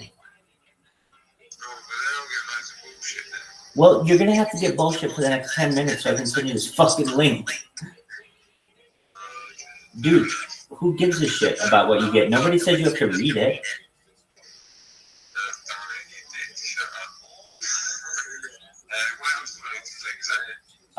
Just make sure you save it and then go back and I'll send you the message.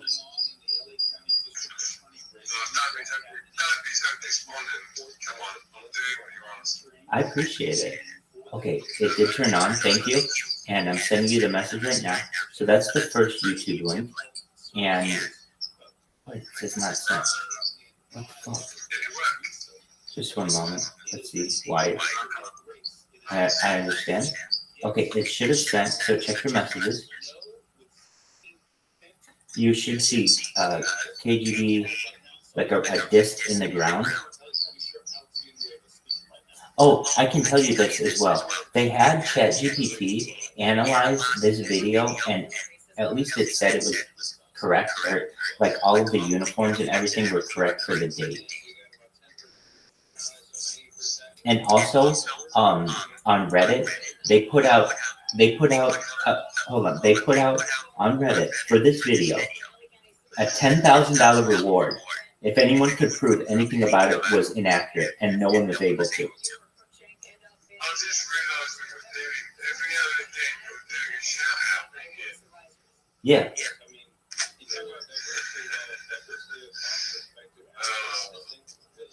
crack me up, man. You crack me up every 5 minutes, man.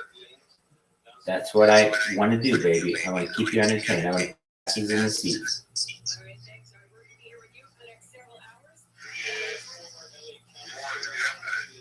Hey, happens to the best of us, baby. All right. Did you see in your look in your direct messages? Look in your direct messages. I sent you a message.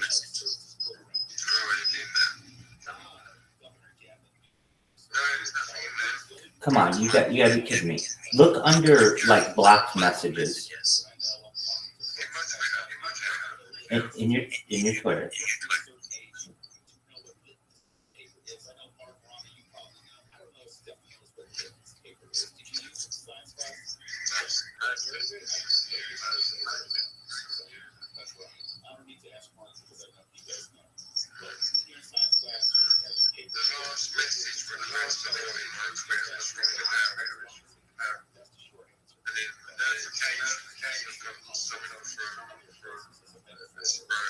Okay, so Gray J, when's the last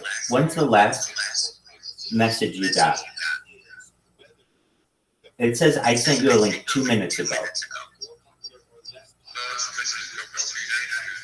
Okay, I'm gonna send you another one.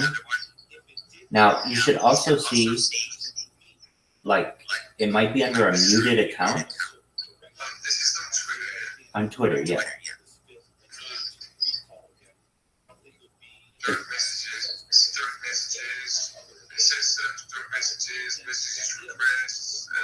Go to messages request.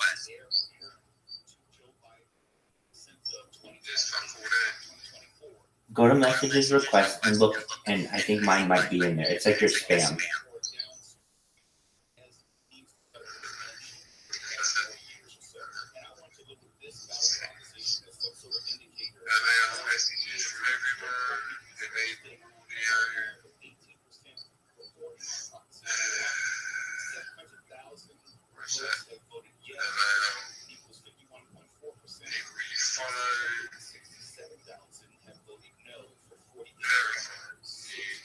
No, none of that shit. Make it available to everyone.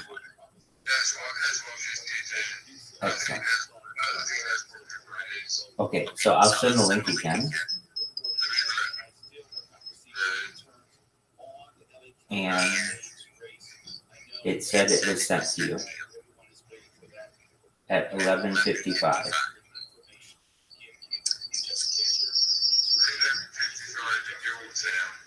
Correct.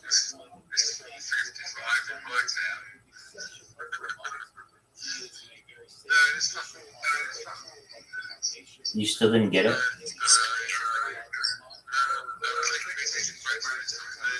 Okay, go into the Telegram. Go into the Telegram DC and I'll send it to you.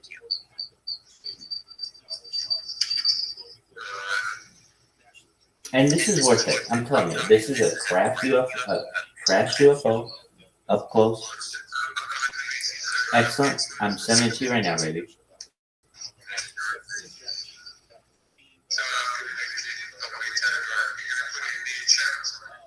Yeah, so just one moment. I'm going to send it to you. I'm going to try. I'm going to try. Let's see if it works. One moment.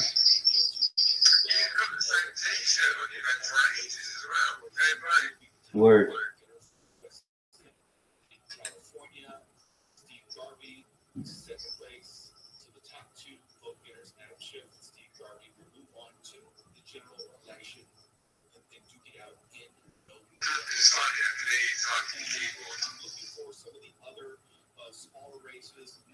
Dude, what is this? Sorry?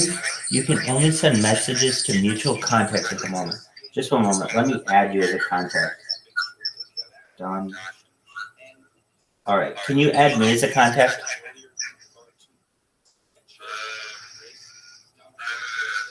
You don't know which account to do. So I have 2 accounts currently in the room. Add them both as your contact.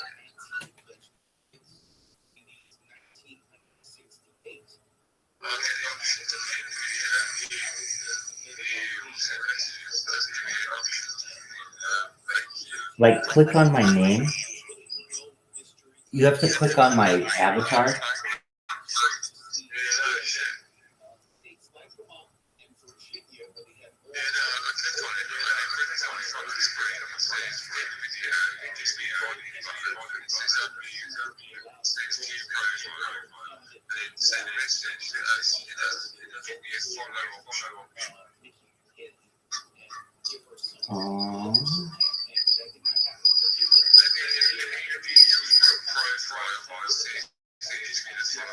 That's what you want to do. View my profile.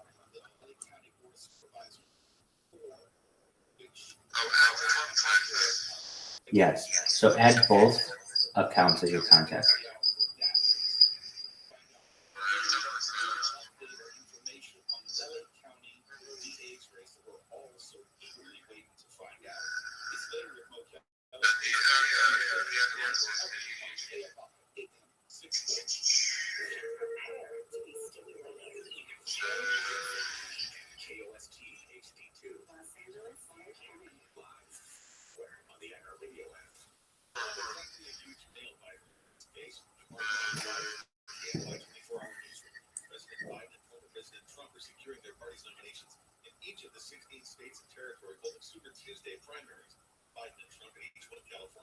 Texas, Alabama, Colorado, Maine, Oklahoma, Virginia, North Carolina, Tennessee, Arkansas, Minnesota, and Massachusetts. The second one doesn't give us the option.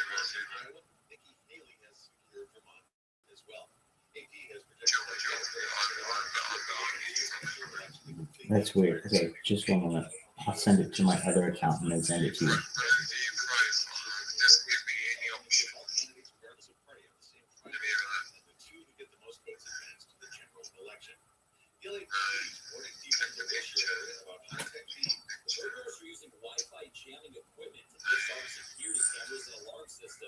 Investigators put out an alert yesterday.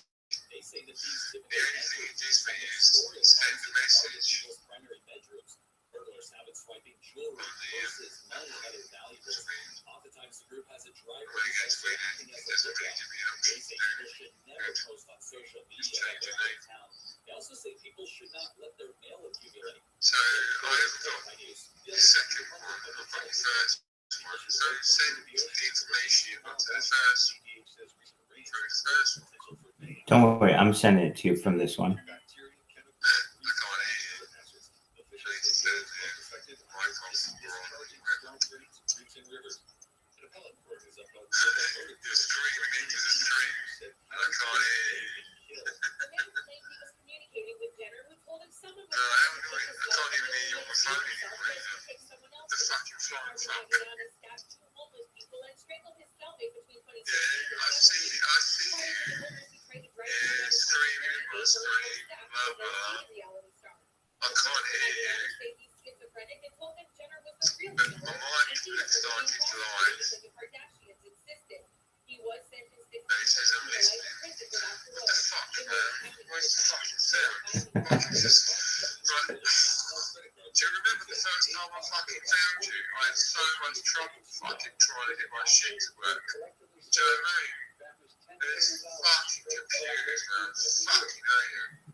You're good, and I can hear you. Oh, James is here. Yeah. Yeah. Okay, wait, listen to me. Go to your Telegram and look at the link that I just sent you. We got James in here. James, can you see my video? Hell yeah. Hell yeah. I knew James was going to see it. James, it's going to be so sick. We're going to have March Madness in this bitch. It's We're gonna be doing brackets. It's amazing. Has James got an Apple phone? Yes, he does. No, well done. Okay, Gray J. Did you see I sent you a message in Telegram? There's Telegram. Let me have a look. Go for it. Yeah, I'm going to do that.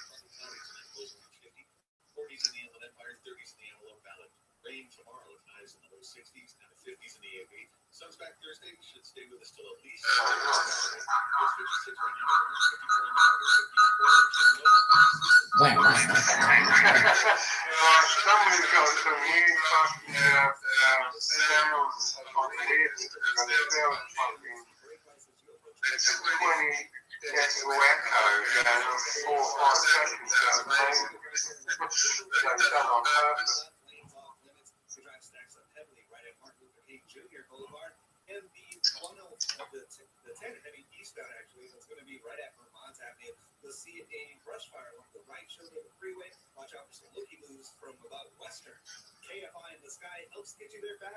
Did you see that link I sent you about the top secret UFO files? I can't figure out this shit. Go to your Telegram, look at your direct messages.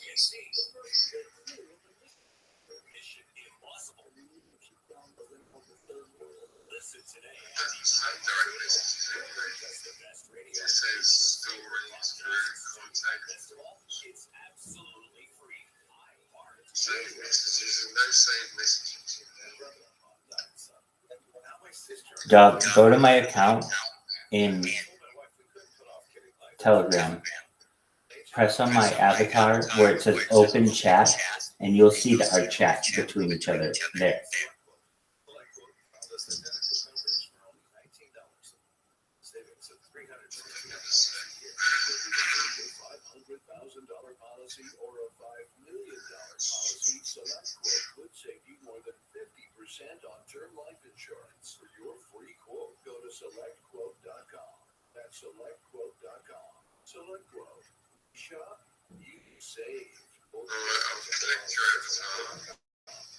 Attention parents. Is your child struggling with reading? What A whole grade level in just 3 days with a fun house. It's simple and fun for kids. Engaging lessons with catchy songs and games keep them hooked. You click on my avatar on my profile, and you should say it says like my volume says 100%. Then it says mute for me, and then it says open chat.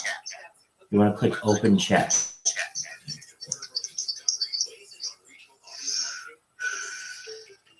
Everything that we are doing is incredibly data driven. We are getting signals in every single day about how to Look on both of the accounts in Telegram.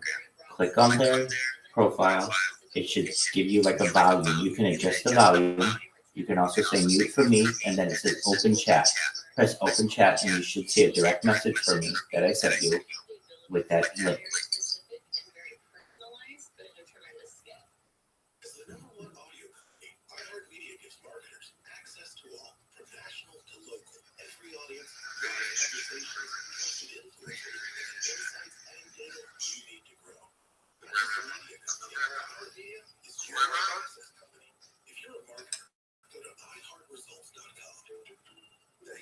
I see you just tried to call me.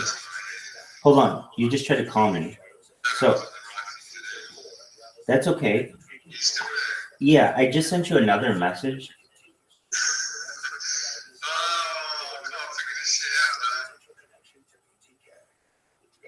Hold on, John. You may not be.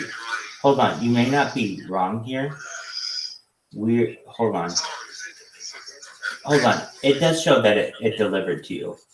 So just go to your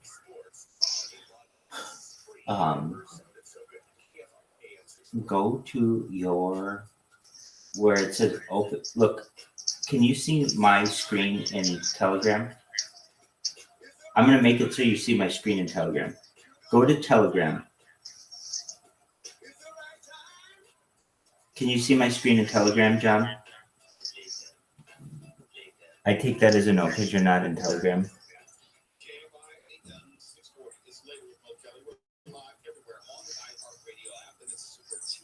So you're trying to watch a UFO video? Oh, Jesus Christ. I don't know how we got onto this fucking topic, my friend. Literally, all we want to do is send him a direct message. Excellent. We'll do so. I've done it. He's got it. He's got it. He doesn't know how to check his DMs. Okay, listen, I'm showing you. Jesus fucking Christ. Go into the Telegram.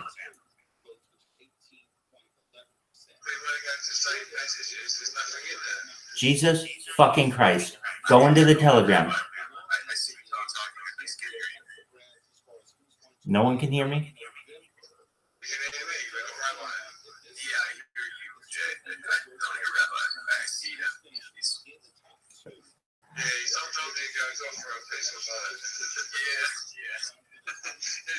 Jesus fucking Christ. Go into the Telegram. Gray J. Go into the Telegram. No, I'm not. I'm determined. I'm not pissed. I'm not mad. I just want to get this done. So go into the Telegram. Okay.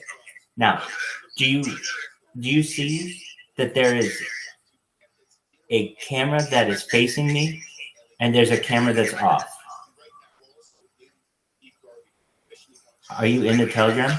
Because I don't see you. I want you to go into the BC.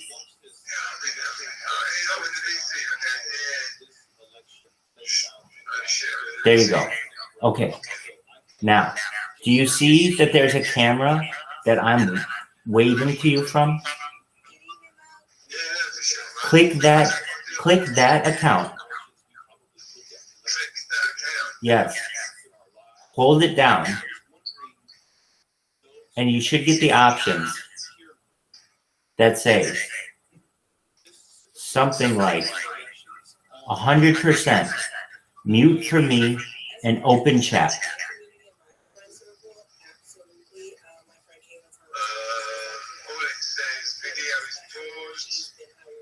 No, that's the wrong account. That's not the one with which I'm waving to you. There's one where I'm waving to you. It's obviously not paused. Okay, so it should have a volume. It should say 100%.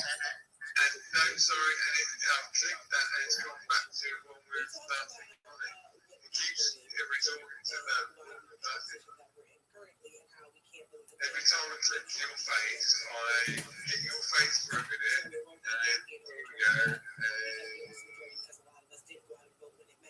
we're still there. All right. Awesome. All right, it's working now. Okay, so do you see where it says open chat?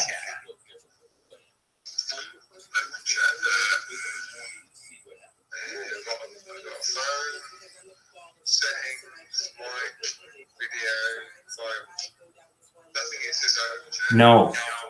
You see, I'm waving to you in the Telegram. Hold that down. Hold that square.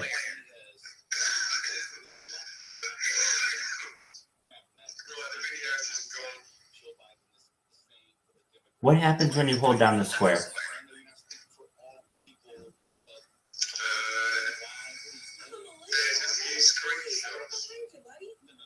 When you hold down the square on Android, it should say, it should like zoom up the picture, and then it should say, it should give you a volume of 100%, mute for me, and open chat.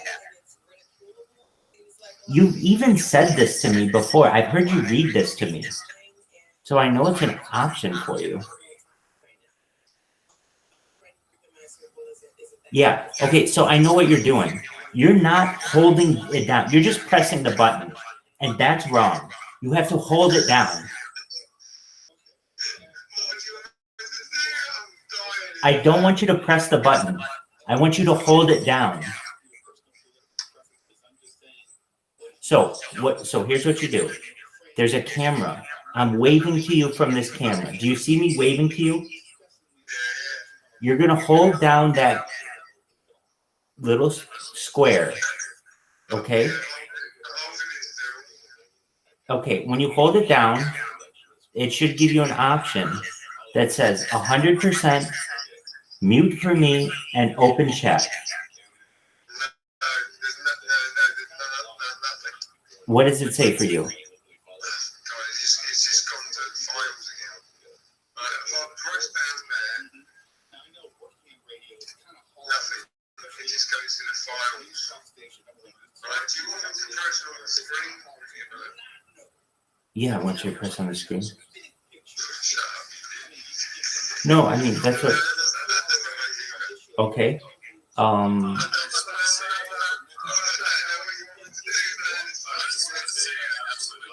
Oh, I'm glad you do. I'm glad someone does, James. I'm glad someone does. I guarantee you, if I was not drunk, this would still be as hard as it seems like it is now.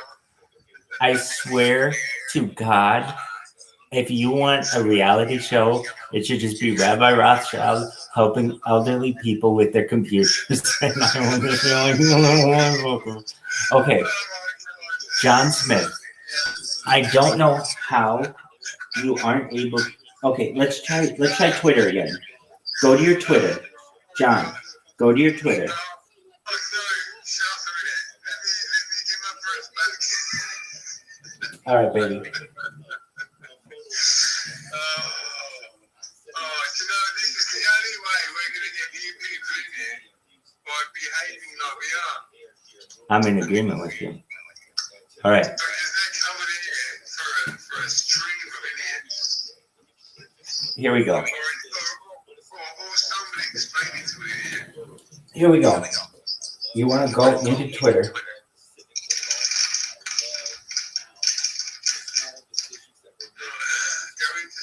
Yes.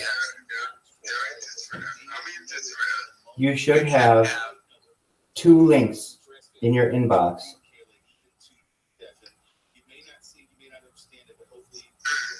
Dog, I'm sending them to James Kaminsky. James, you go to your settings, and in your settings, you have to go to privacy and security and change Twitter. And you have to change who can send you messages and make it so that anyone can send you messages. So you get all those hot Asian chicks who want to hook up with you.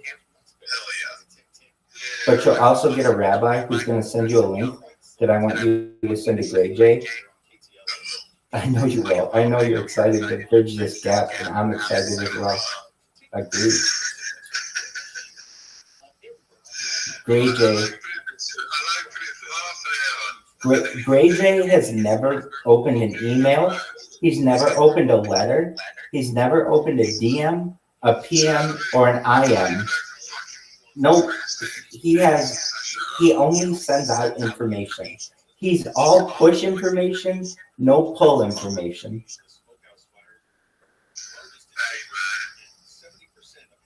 So James, if you don't know, James already figured it out. He already fixed it. See, that's the kind of people with whom I'm used to working, where James just figures this shit out. All right, so James, I sent you one link, and I'm going to send you a second link, and I'm sure Gray J will be like, oh, what's going on? And we'll eventually get it to him, and all will be good in the world, hopefully.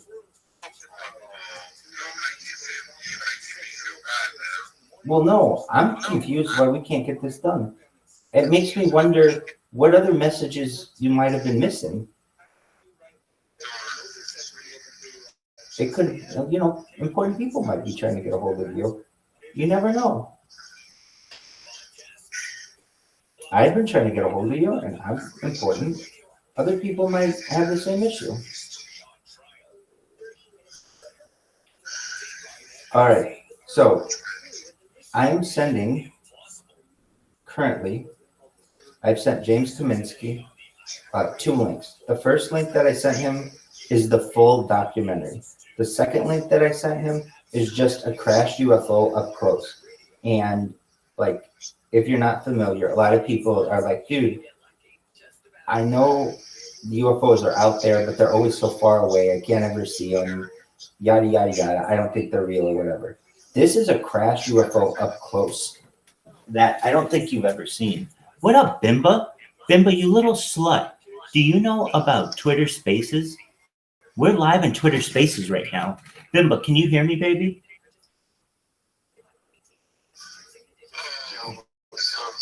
Bimba, dude, do you know that Twitter Spaces now has video functions? Okay, well then my next question to you is, why the fuck aren't you in our Twitter space?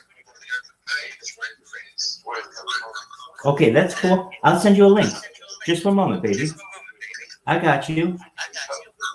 Hell yeah. Okay, so Bimba, I'm about to put it in the Telegram, okay?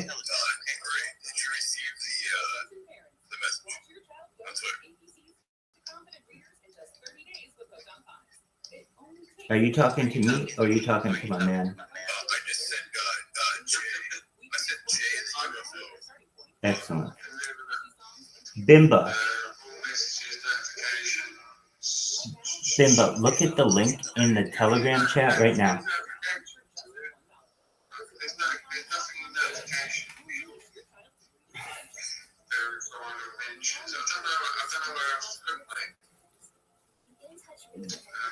Look if you see anything under like muted account. No, I'm Rabbi. Oh, you found it?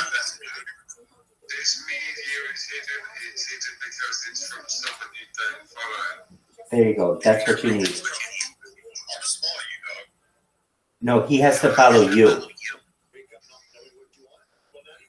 He has to follow you in order for that message to go in his inbox normally. Nevertheless, perfect. That's what you want to watch. Thank you so much, James. Wonderful. Excellent. And we got Bimba in here. We just recruited Bimba in from the Telegram. All is good in the world. Welcome, Bimba. Mm-hmm.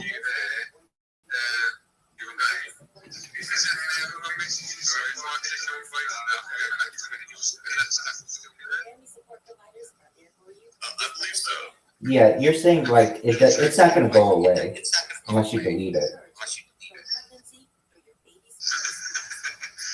Then it's okay. We can always resend it to you.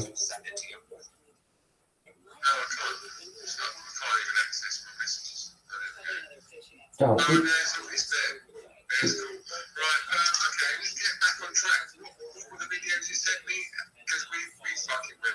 we went way back. Okay, so they are of an alien, a crashed alien UFO that is up close. So you see people actually touch it. Yeah, it's like an army video of the Soviet Union that was leaked after the Soviet Union fell.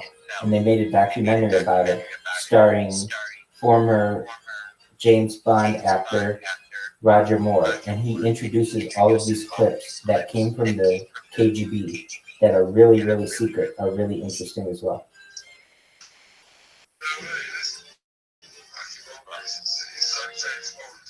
James, have you seen, there's like a 6-minute video. Check it out if you have a chance. It's literally like a crash UFO in the ground. Like there's like of the videos that I sent, one of them is 6 minutes long. If you can see it, it's literally of a crash UFO in the ground. Like a UFO that crashed from the sky that falls into the earth, and then they have people who go up to it and start like securing the area, and they touch the UFO. Have you ever seen this video?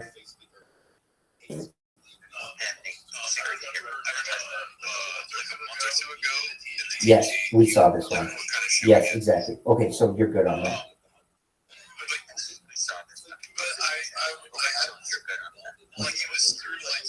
Oh, so it's shitty quality. I gotcha. Yeah, exactly. So now you can see it up close. Oh, yeah. Oh, definitely. And here's the key, at least of that video, It's the first time. Look, what everybody always says is, if there's an alien craft or whatever, show me a piece of it. Well, this is the best thing I can do, which is other people showing people pieces of it, but it's like there, it's real, it's physical. And the only thing I regret that they don't do in this video, or at least they don't have the footage of it, is show what it's like on the inside.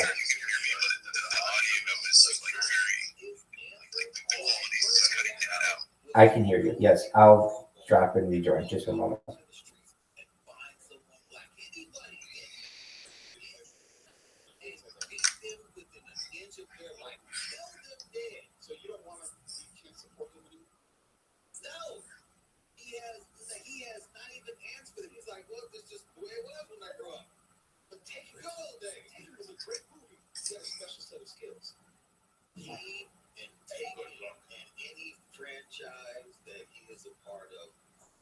Yes, sir. James, can you hear me?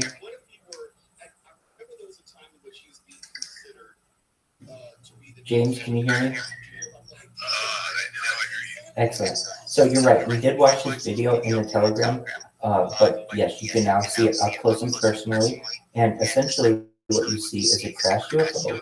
One thing that I always heard from people to track this is, if aliens exist or UFOs exist, why can't I see a piece of it? Well, this is pretty close to that, where you actually see people with a crashed wreckage, and you can see how big it is in comparison to the people. And it's quite interesting, meaning like, it's something that like a small humanoid figure could fit in, and it's about the size of like, maybe it's like, I don't know, maybe like 10 meters across or something.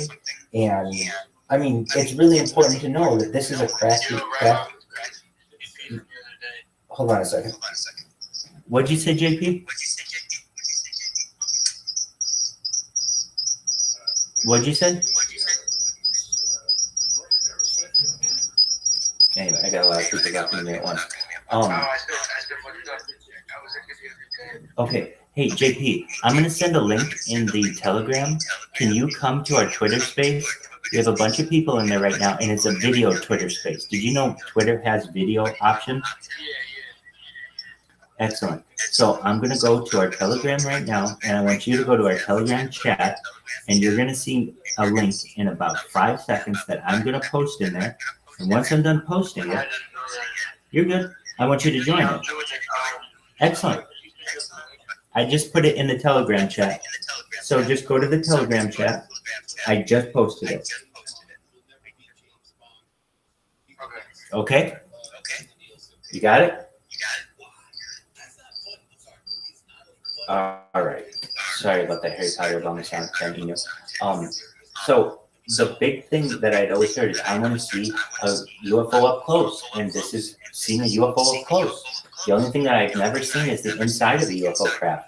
But within this KGB UFO documentary, you see alien bodies, you see craft UFOs, and you see flying UFOs. That's pretty good. And this video is from 1998 or earlier, which means, you don't have to worry about like computer graphics and all that other stuff. This is legitimate video. Also, they took AI, meaning like ChatGPT, and had it analyze this film. And the film says that all of the uniforms and everything match up according to what the Soviet military would have been wearing. And then additionally on Reddit, they had a $10,000 reward for anyone who could provide any evidence that this was not true. And that reward was up for over a year, and no one ever claimed it. So for those reasons, I think it's a very interesting video. We got some new friends in here. We got Link Addict. Welcome. Beautiful, JP. Welcome. Can you see? Do you have an iOS device, JP? Excellent. Can you see me waving to you?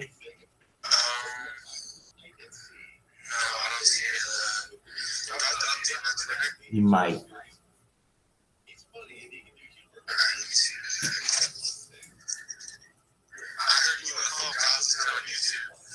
Hell yeah. You were listening on YouTube? Oh, you're tight as fuck. See how this is going cross-pollination? So cross-pollination, we've got someone who was listening on YouTube, then came in on the Telegram, and I brought them in on the Twitter. That's a beautiful thing. Oh, tight. Can you see my hand is waving? Can you see this is a game changer now? Because we're going to watch all kinds of sports in here. So what do we have going this weekend? We have UFC 299 on Saturday. O'Malley's going to try to defend his title. And then on Sunday, we have the Oscars, if you're interested in that, which I'm sure no one is, but we'll still watch it. Why not? Oh, most certainly. And then a week from this Sunday is Selection Sunday, and that's when we start doing brackets. I had to explain to my man Gray J what brackets are, but I think he knows now. Basically, it is the organizational structure of a basketball tournament that happens for men and women in March every year, and it's going to be a lot of fun. Word, Mockingbird. So what we're going to do is use the ESPN. You can have your own league. And we're going to have all our Sprotos in a league and see who wins. Basically, you just pick 64 teams and all the games. It's a lot of fun. Have you ever done a bracket, Link Addict? Yeah, that's a lot of fun. So that would be cool. We got Bimba in here. Bimba, how are you, baby? Bimba.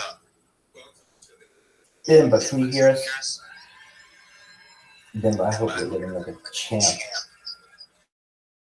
James, I hope you're looking at that UFO video. If you are, that's cool. I won't interrupt. It's wild. So if you're not familiar, hell yeah, baby. Okay, so I'm going to send it to you right now. Everybody's got this issue. Oh no, look at it. Got it. Click up. Oh, I have to get verified to message you, Addict Link.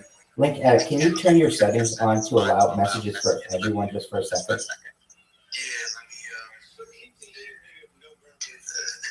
Okay. Here I am, like, saying to everyone, like, oh, I can't message you.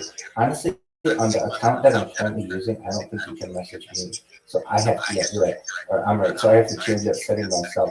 Twitter did this like a year ago, basically, and changed it so that by default you can't message everyone, which I honestly think is a bad system, but I don't like the rules.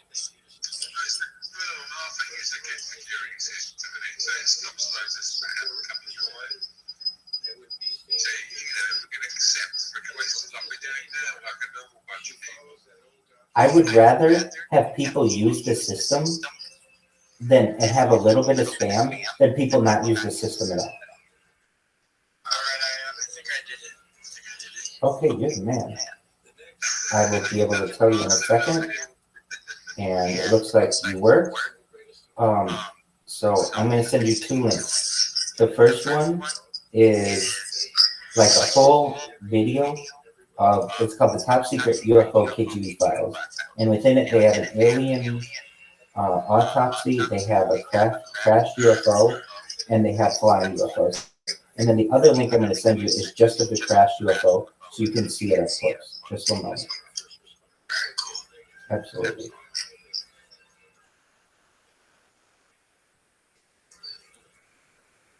It's some wild shit. So, in this first video, what do they show you? It's called the Top Secret UFO KGB Files, and they show you like KGB planes, or I should say, like USSR MiG-10s, like being strafed by these UFOs, and then they also have them like flying like at Mach 3, Mach 5, like accelerating way faster than anything that we have, and leaving all of our military in the dust. It's very interesting how advanced their technology is. So, Link Addict, you should see one message that I just sent you. That's the full documentary. The second message that I sent you is just a link to the crashed UFO. So if you've ever, I'm sure everybody has, wanted to see a UFO on the ground, up close and personal, From the camera, you can see it. What up, Hayden? How you doing, baby? I hope Hayden really likes Wendy's. Loving themselves that square burger because they don't cut corners. What's my favorite fast food? Well, I'm pretty limited, but there's a place that was called the Coffee Bean and Tea Leaf that had the absolute best caprese sandwich. I absolutely love it. But also, Baskin Robbins and Krispy Kreme are also kosher, so I love those three. My friend used to work at a coffee bean, yeah. Oh, hell yeah. He said a rabbi would come in and bless the microwave or whatever. Do the prayer. Yeah. So was this in California?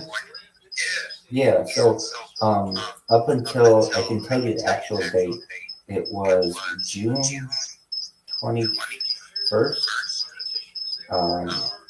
2019. They stopped the certification process at Coffee Bean and Tea Leaf, which actually, and very few people know this, but I've only confirmed this with a rabbinical colleague. On that date, it was the largest one-day closing of kosher kitchens in the history of mankind. What do I mean by that? Basically, there was a chain, a coffee chain, that had kosher food, and they didn't continue their contract, so it was no longer considered kosher. And while they may have lost some business, they didn't have to pay the kosher duty as well. Well, it turned out that closed down about 200 kosher kitchens at the same time. I just thought that was really interesting. I also think it's interesting that a lot of people think Coffee Bean is as big as Starbucks, and it has like 1/20th as many locations. But if you've been to Coffee Bean, they're good.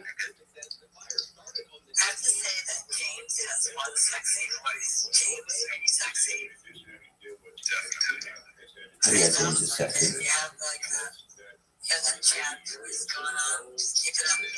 Hell yeah, thank you.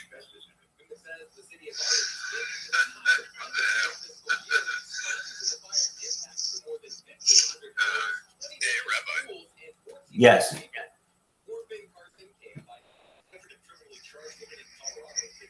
can you hear me? Yes, I can.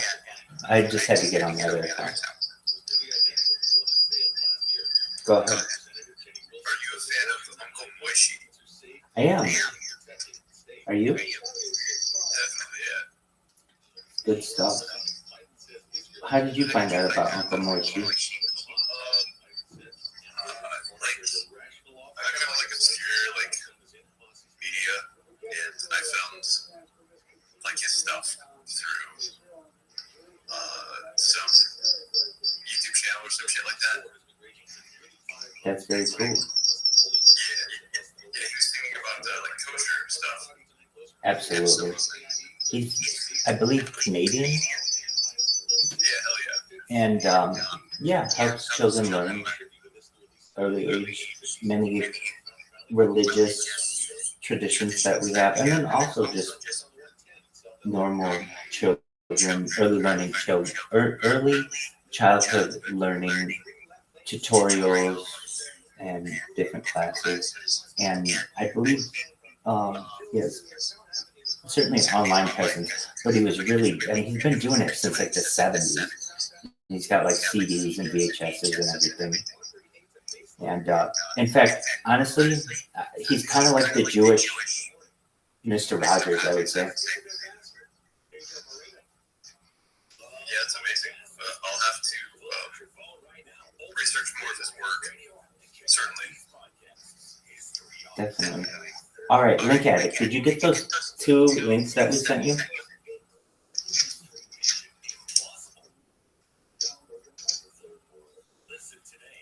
How about you, Gray J? Did you ever get those 2 links that we had to send to James to send to you? Yeah, man, I looked at one. I was about to look at the other one, but I got distracted by you two talking. That's okay. Look at the one of the crashed UFO. I mean, when else? It would be like me saying, "Hey, dude, there's a Corvette from another galaxy. Go take a look at it." Check it out right now. The first one, I've seen that before, but the second one's probably the one you're talking about. Can I send you a got wishy videos? Please, you can always do that. You do what you like, mate. Send me what you want. Hayden, how are you? Hayden, how did you find us?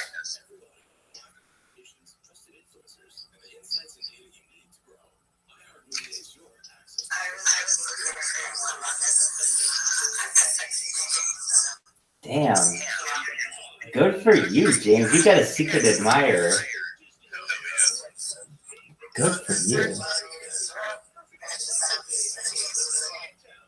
Hayden, are you familiar with Harry Potter Obama Sonic 10 Enu? Oh, well then, let me tell you. Firstly, do you have an iOS or an Android device? Well, because if you have an iOS device, you can see me on video, but if you have an Android device, you can't. Oh, tight. Okay. So, as you can probably tell, or, you know, most people in Twitter Spaces don't have video, so this is a new feature. Okay. That being said, I've been online now 24/7, 365 for just about 3 full years now. It's more data than any person has on the internet.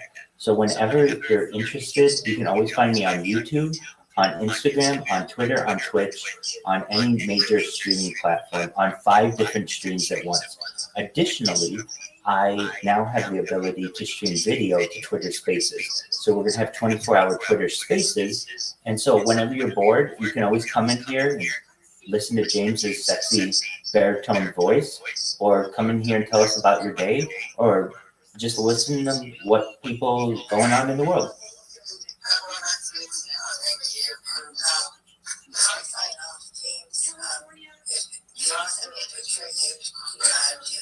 Hell yeah. Yeah, do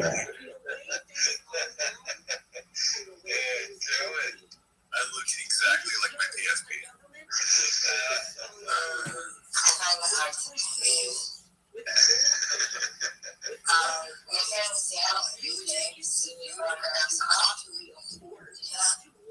Hell yeah.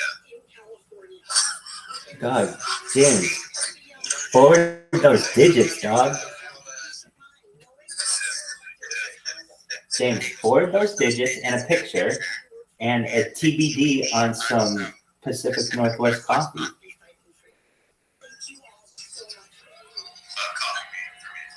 There you go.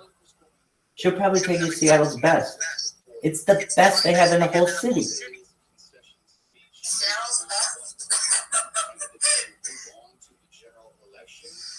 Yeah, we all drink Seattle's best here. It's just, it's the cream of the crop. There you go.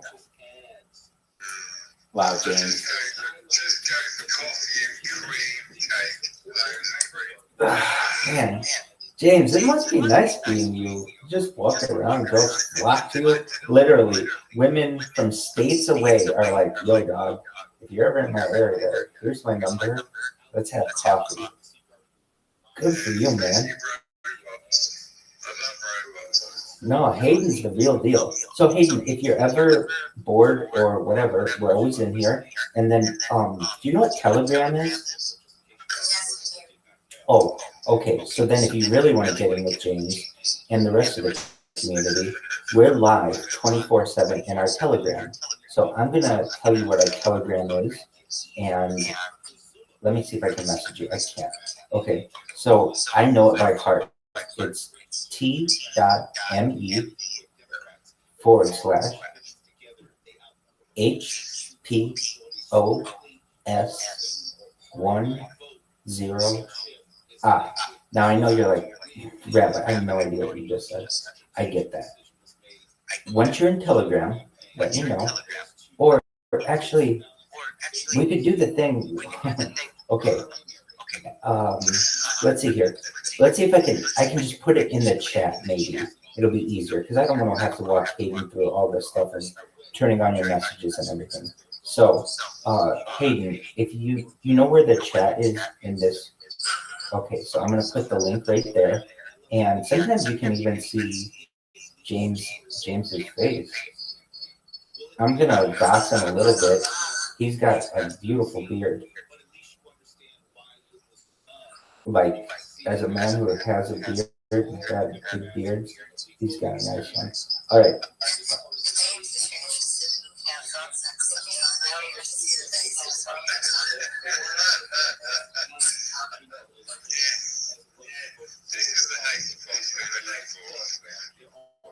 Can you guys see in the chat? I put the Telegram link. Can anyone see that? Excellent. So Hayden, click the Telegram link, and what you're going to want to do is verify. It's just like a thing. You have to press a link, and then you'll be in there, and you'll see there is a VC, also known as a voice channel or a video channel, and I'm live in that video channel right now on 2 different devices, in addition to this Twitter account, and so you can see me there. And then we're also live on another 51 streams across different platforms. What'd you say? I've made it back. I've dedicated myself to world peace, and I have dedicated myself also to being an example of the world of human data. Basically, I want people to be able to study me perhaps in the future and see what a human's behavior is, their eating habits, their sleeping habits. I have more data on myself than any person in global history. This goes back 3 years. That's more data than any person's ever had archived on YouTube or the internet. And it's essentially a time capsule for society. Going back to the pandemic, we've seen the death of a queen, the birth of AI, the coronation of a king, and everything in between. Well, I hope they do study you in the future, but in the meantime, I'll try to study James's anatomy. There you go, girl. I like that. Absolutely. Oh, you all have a good night. You too, Hayden. Thank you. And join us in the Telegram.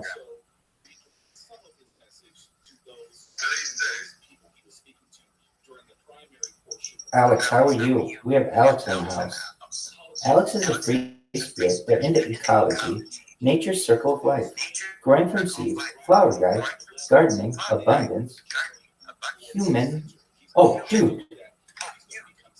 Humanity, stop the Truman Show we're living in. Yo, dog.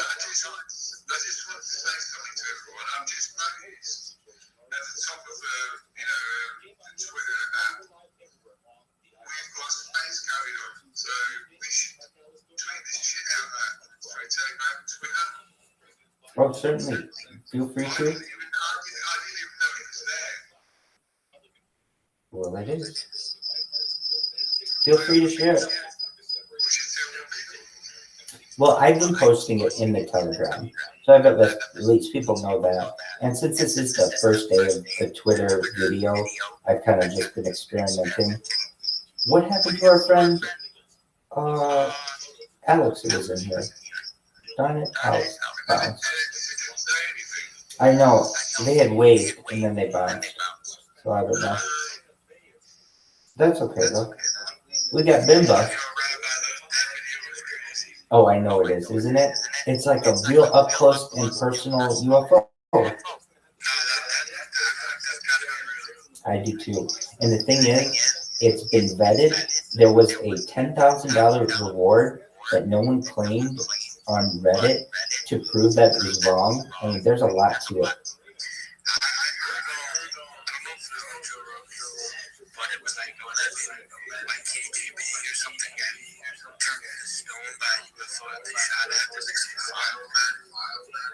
Oh, that's crazy. I have to take a look at that. That's wild shit.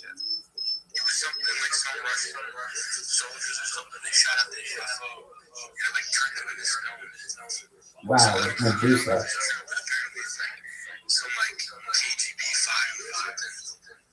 Right, I'm gonna take a look at that. That's tight.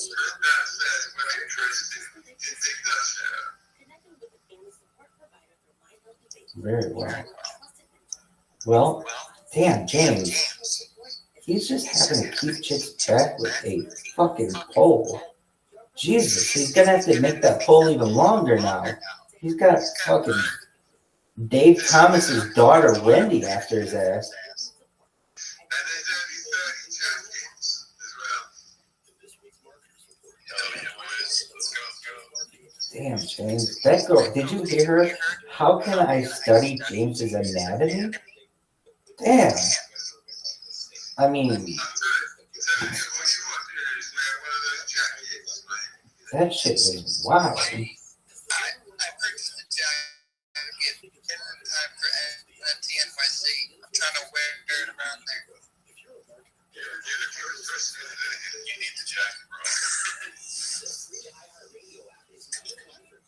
Anyone know the estimate time on it?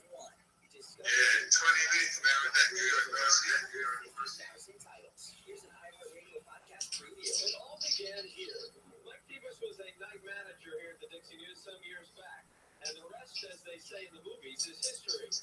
There's a long line of them needed to show off that light being celebrities Miriam Gatsby's That's what everybody's been saying.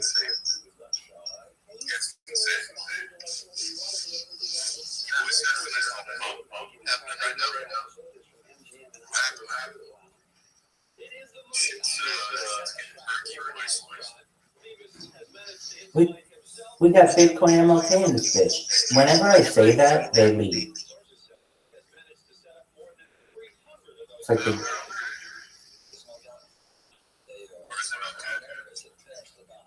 he was here and then he bounced. He'll be back.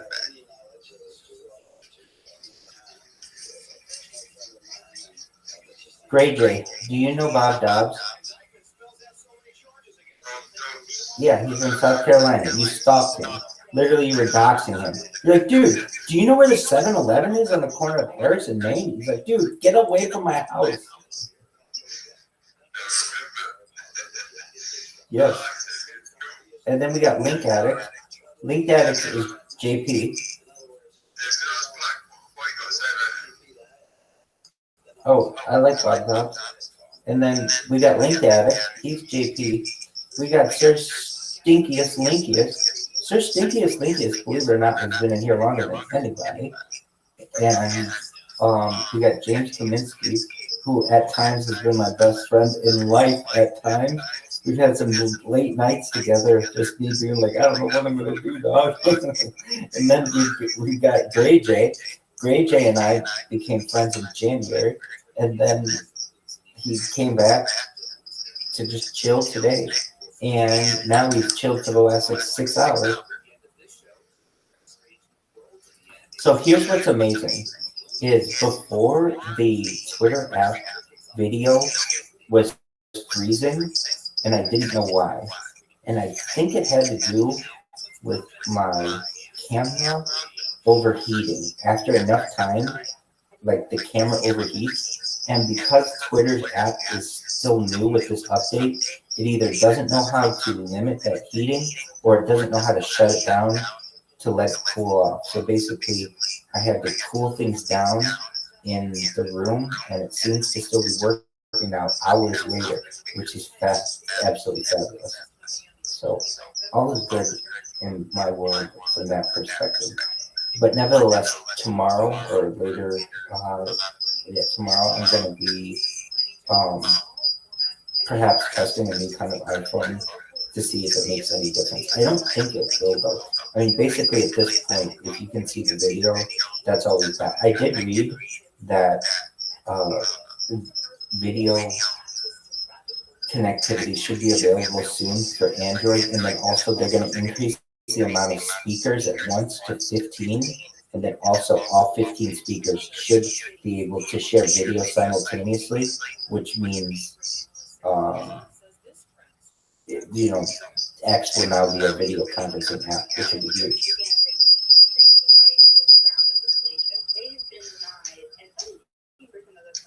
So I think that's tight. We've got Link Addict and Sir Stinkiest, Linkiest. You guys have similar Pepe backgrounds. How did you find this?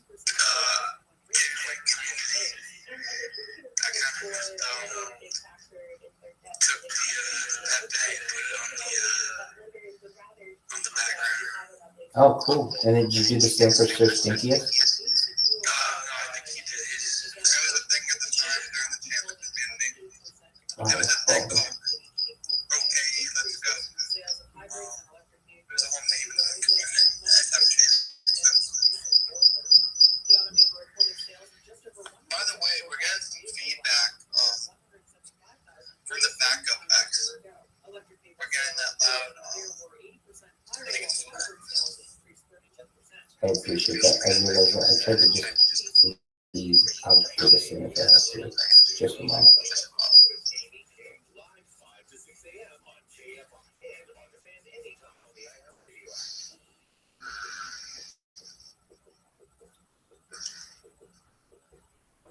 All right.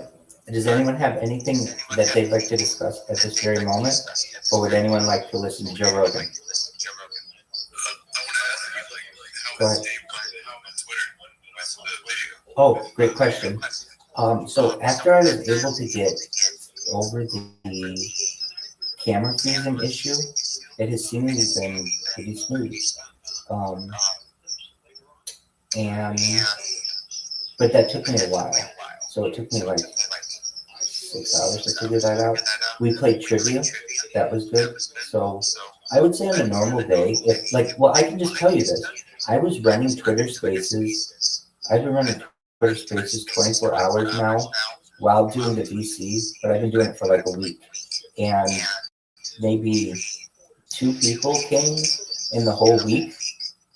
And now I wasn't talking about the Twitter Space. I was just kind of doing it to save the data, but it ends up being, even without me promoting this one, I mean, we get like random people who are coming in. So I can tell you it's been a lot more fruitful, and I think it will continue to be, just as people think, oh, okay, well, Rabbi was in a Twitter Space one days. Not, hopefully tomorrow will be 2 of 2 days, and 3 of 3 days. And once you're doing it for like a week, people will just start to come here anyway. They'll just depend on it, basically. They'll gravitate here because it's a fucking massive place of information. It's the place to be. You got that right. But everybody needs to know. Exactly. Oh, look at the ring. The ring was there again. The same ring.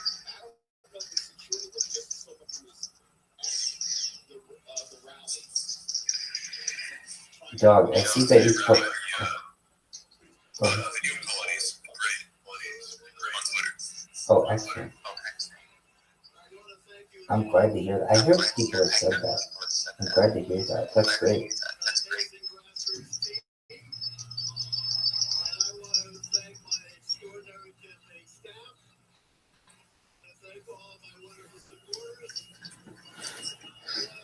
Alrighty.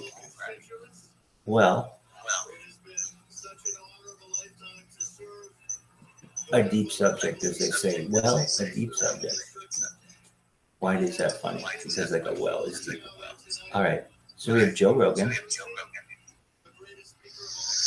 And, let's see here.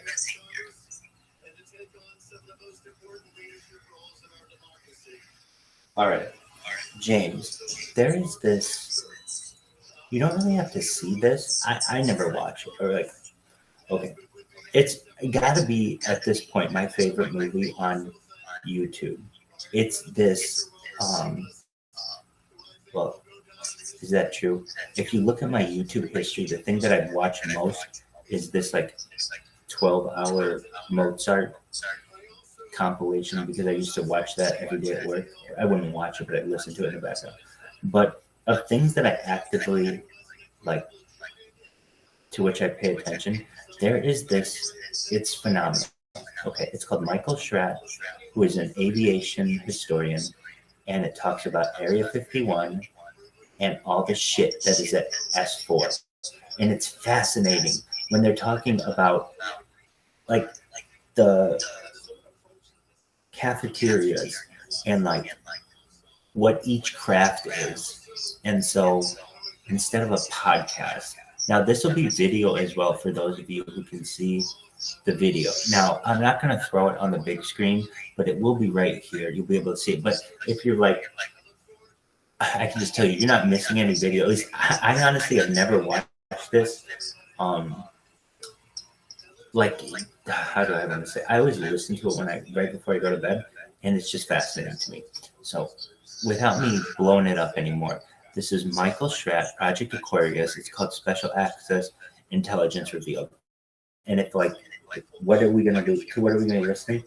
It's basically somebody describing to you what happens when you work at Area 51.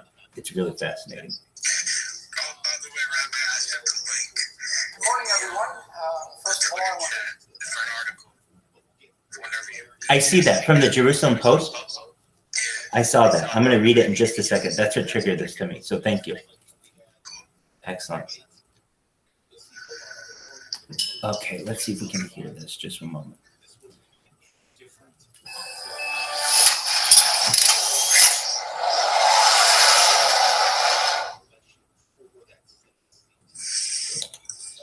That's like Harry Potter Obama. It's like 4.5 trillion. Yes, it is. I want this to shift into class. Like 3 days. Good morning, everyone. First of all, I want to thank Open Minds for giving me the opportunity to join all of you today. And what I'd like to do for you this morning is give you a brief overview of Project Aquarius and give you some specific details regarding the interaction that Dr. Dan Burrish had with an extraterrestrial called J-Rock. And we've got some very quick announcements before we begin here. Number one, the information, drawings, and illustrations highlighted in this presentation originated from directly the testimony and direction of Dr. Dan Burrish. So in other words, I didn't make this up. This comes directly from Dr. Dan Burrish. He will be available after this presentation to address all your questions. And number two is a disclaimer. The drawings and computer-generated forensic composite illustrations shown in this presentation do not conform 100% to Dr. Dan and Marcy's testimony or descriptions and should be considered strictly as a visual aid, specifically designed to give the general public an overall idea of what the S4 facility looked like. So in other words, I didn't get this 100% correct. There are some minor errors here and there in the renderings, but it's definitely sufficient to give all of us here today a good understanding and visual aid regarding what the S4 facility looked like. Now this is the breakdown of what we'll be talking about today. I'll give you a background of Dr. Dan Burrish. We'll be discussing level 4-1. We'll be talking about walking the line. We'll describe what that actually means, what it pertains to. I'm going to give you a virtual blueprint floor-by-floor walkthrough of the 9 hangar bays and all the way through the facility. We'll consider the extraterrestrial and alien craft because there is a difference. We'll talk about the Roswell craft. We'll talk about the propulsion research laboratory at S4. We'll consider the catwalk, the files department, and the cafeteria. For level 4-2, we'll consider Project Sidekick, the weapons research and development, Alice in Wonderland Rabbit, this is a good historical note, Looking Glass Device, Stargates, ERBs, or Einstein-Rosen bridges, the Doctrine of Convergent Timeline Paradox. Dropping down to level 4-3, we'll consider the MJ-12 residential suites, the boardroom, the culture department, and analysis department. 4-4, we'll look at the weighing pads, the biocontainment labs, badge board, and decontamination procedure. And finally, on level 4-5, which is the lower floor of the facility, we'll consider the clean sphere, the scissor lift, the lighting, the iris aperture, the kick plates, airlock, and the test, which is the totally encapsulated suit. So that's the layout of what we'll be talking about today. So who is Dr. Dan Burrish? He was the youngest person ever to be elected into the Los Angeles Microscopical Society. And in 1985, he received his bachelor's degree in biological sciences, and in 1986, a bachelor's degree in psychology. In 1987, Dan explored the feasibility of becoming a priest here at St. Patrick's School of Theology. However, that didn't quite work out, so We actually had to bypass that. Now, in 1989, it was Dr. Edward Teller who arranged for Dan to take classes at the University of New York, Stony Brook, and he earned his PhD there. So I asked this question to all of you. Where have we seen this gentleman before, Dr. Edward Teller? Where have we seen him come up in the stories of these type of craft and vehicles before? It was none other than Dr. Teller who arranged for, allegedly, Bob Lazar to get his interview at EG&G at McCarran International Airport, and that's how he got his job at S4. So we have secondary independent confirmation that Dr. Edward Teller was involved. In 1991, he was employed at Desert Storm as a biowarfare expert. Now, in 1994, he received his Q clearance at S4, and he began working on something called Project Aquarius. And I will draw your attention here to the aircraft sectional chart that anyone can get at any local airport. This is something that's readily available. And if you look up here on the right-hand corner, you've got R-4808N. Ladies and gentlemen, this is the most highly guarded airspace, Dreamland airspace in America. This is the borderline here. You'll notice Groom Lake is right up here, so we can see it does exist. Approximately 12 miles south of Groom Lake, there's something called Papoose Lake or Area S4. And it's important to note that if you ever try to break into this airspace within the 4808N airspace Dreamland, three things immediately happen. Number one, ATC at Dreamland, air traffic control, will not allow you clearance to enter into their airspace. Number two, they will immediately, if you do not egress the area, they will immediately scramble an F-16 who will perform a particular maneuver where they'll fly perpendicular to your flight path at about 100 feet away from your aircraft, and then when you fly into his jet wash, it will either depart from controlled flight, or you might end up wrecking one of your wings or tearing one of your wings off. So that, and the third and final thing is you'll receive a final warning to exit the area.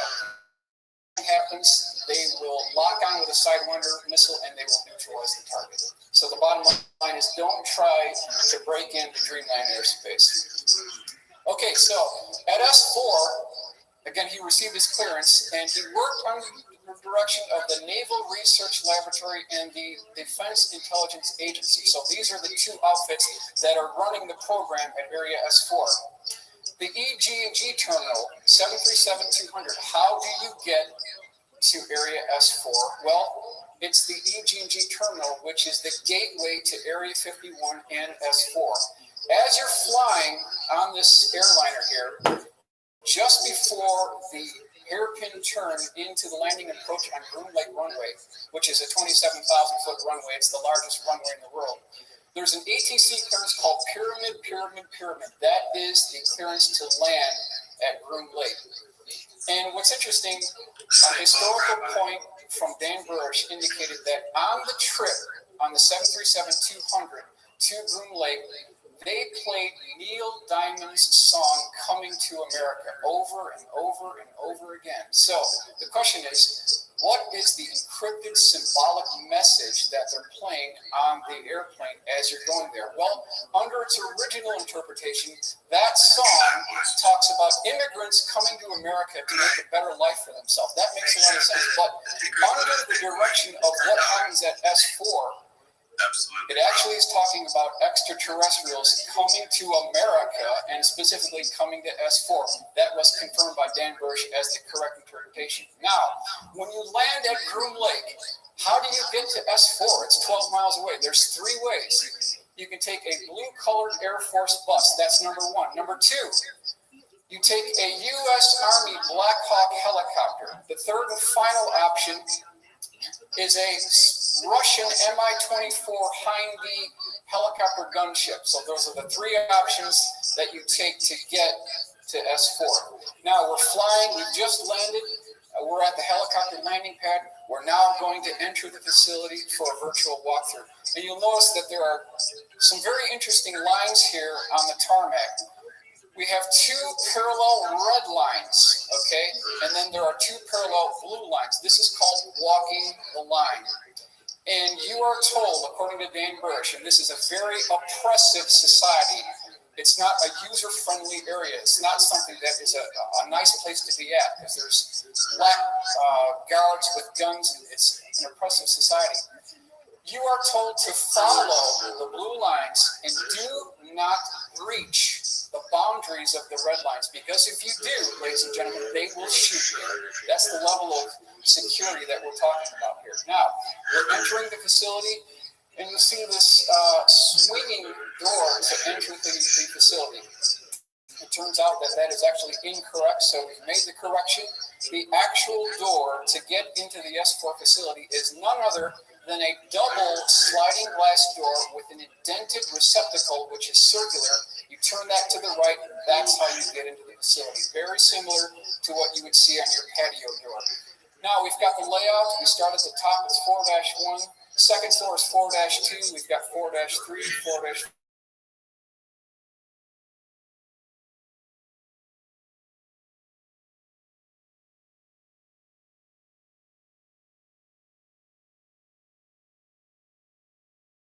This is the blueprint that I was able to put together under the of Dr. Dan Burrish.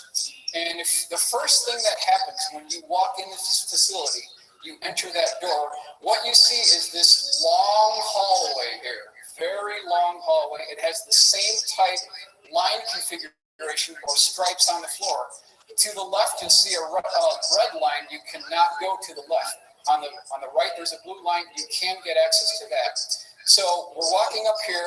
The first room to the left, ladies and gentlemen, is actually the avionics lab. Just beyond that is the propulsion systems lab. Over here we have a files department, and we have something called the briefing room. This is a very important room, the briefing room. Why? Because there's something called King Tut's or training update tapes, and they have something called blue 3-ring DTIC binders, which is Defense Technical and Information Center binders. So I just submit, we've all heard this thing about Carl Sagan stating that extraordinary claims require extraordinary evidence. Well, here's where the evidence is. In this facility, they not only have the hardware, but they've got the tissue samples, they've got the motion picture film reels, they've got the high visual digital audio tapes. It's all here. This is what we're looking for. So, on the far western wall, on the interior of each of the 9 hangar bays, there is a 4-1 in red paint circled by a red circle. So that indicates that you are at Area S4, Floor 1. That's the significance there. The first hangar bay, which is right here, this is hangar bay number 1, was none other than Bob Lazar's sport model, or a P-45 sport model. Hangar bay number 2, we believe to be the exact same vehicle, or possibly an ARV, alien reproduction vehicle. Hangar bay 3, ladies and gentlemen, was the Roswell craft, which was covered by a tarp, so Dan didn't get to see the entire configuration, but it was the Roswell craft. Next we have, in the next hangar, which is number 4, is the P-52 Orion craft. The next hangar bay 5 was empty. Hangar bay 6 contained a man-made F-22 conversion, or sort of a dog and pony show of what was in hangar bay 3. So it was a man-made version of the Roswell craft. Up here we have, it's believed to be the 1953 crash retrieval in Kingman, Arizona. That was what was in the next hangar, which is 7. Hangar bay 8 contained a black isosceles triangle that was nicknamed the licorice drop. Hangar bay 9, ladies and gentlemen, was empty. So that's the layout here. Up on the left-hand corner, I've got a very crude gymnasium lighting. That's the important thing to remember. When you're in this facility, it's not impeccable lighting on the first floor, so that's why we have that. Moving over to the right, we have the biohazard suppression area. We have the overflow files department. And then we have the communication area. And then you'll look over to the bottom right here, is the meals ready to eat, or the cafeteria. And you'll notice here that The different colors indicate the compartmentalization of the people who work on different programs at Area S4. So if you work on Project Sidekick, or if you work on Project Galileo, you sit in the red area.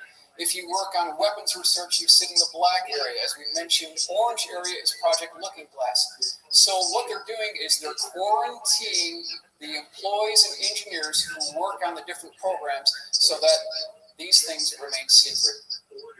Okay, so this is a far look down of the main hallway. As soon as you walk in, you see that red stripe and the blue stripe on the right-hand side. We've got the avionics lab and the propulsion system labs on the immediate left-hand side. Now, right to the left, there is an I Want to Believe poster, confirmed by Dr. Dan Burrish. Over to the right, there is a nurse there and a weighing pad. So all this talk about trying to smuggle things out of S4 so that we can prove all this is real, well, it's next to impossible. Why? Because they weigh you in the nude when you get there, and they weigh you in the nude when you get out. And if there's a discrepancy within ounces, it's over. So you got to be very careful here. Now, 4-1, looking down through the catwalk to the left-hand side. This is the first hangar bay, is the 52-foot diameter Bob Lazar sport model. So we're looking down through the catwalk. Over here we have hangar bay 2, which again is believed to be the same craft or an alien reproduction vehicle. Hangar bay 3 is the P-24 Roswell craft. You'll notice the 4-1, we're at Area S4, level 1. Now, this is interesting. I did not make this statement, but Dr. Dan Burrish and even the late geologist Dr. Phil Schneider indicated that the F-22 Raptor, the exterior configuration of the F-22 Raptor was originating from the original Roswell craft. That's a very bombshell statement to make. But if you take away the vertical stabilizers on the F-22 Raptor and then you remove the air intakes, and then you do something what Dan Burrish told me, is if you drew a spline curve and connected all of the major points or intersecting areas on the Raptor, what you end up with, ladies and gentlemen, is the Roswell craft. So this comes directly from Dan Burrish. Is there any way to prove this? Well, take a look at the historical legacy on the origin point of stealth technology. And we'll start up here. There is a defining feature that goes through all these configurations. You've got the FB-22 up here. We've got a Russian stealth configuration here. Down here to the left, we've got a Northrop configuration. Just to the right of that, we've got the Testers Model Corporation, Rockford, Illinois, the F-19 configuration by Lockheed, and then we've got the configuration from the movie Stealth, which was released in 2005. All these configurations contain the same design model. In fact, they contain the same wing root to fuselage joint, which is completely integrated in smooth contour.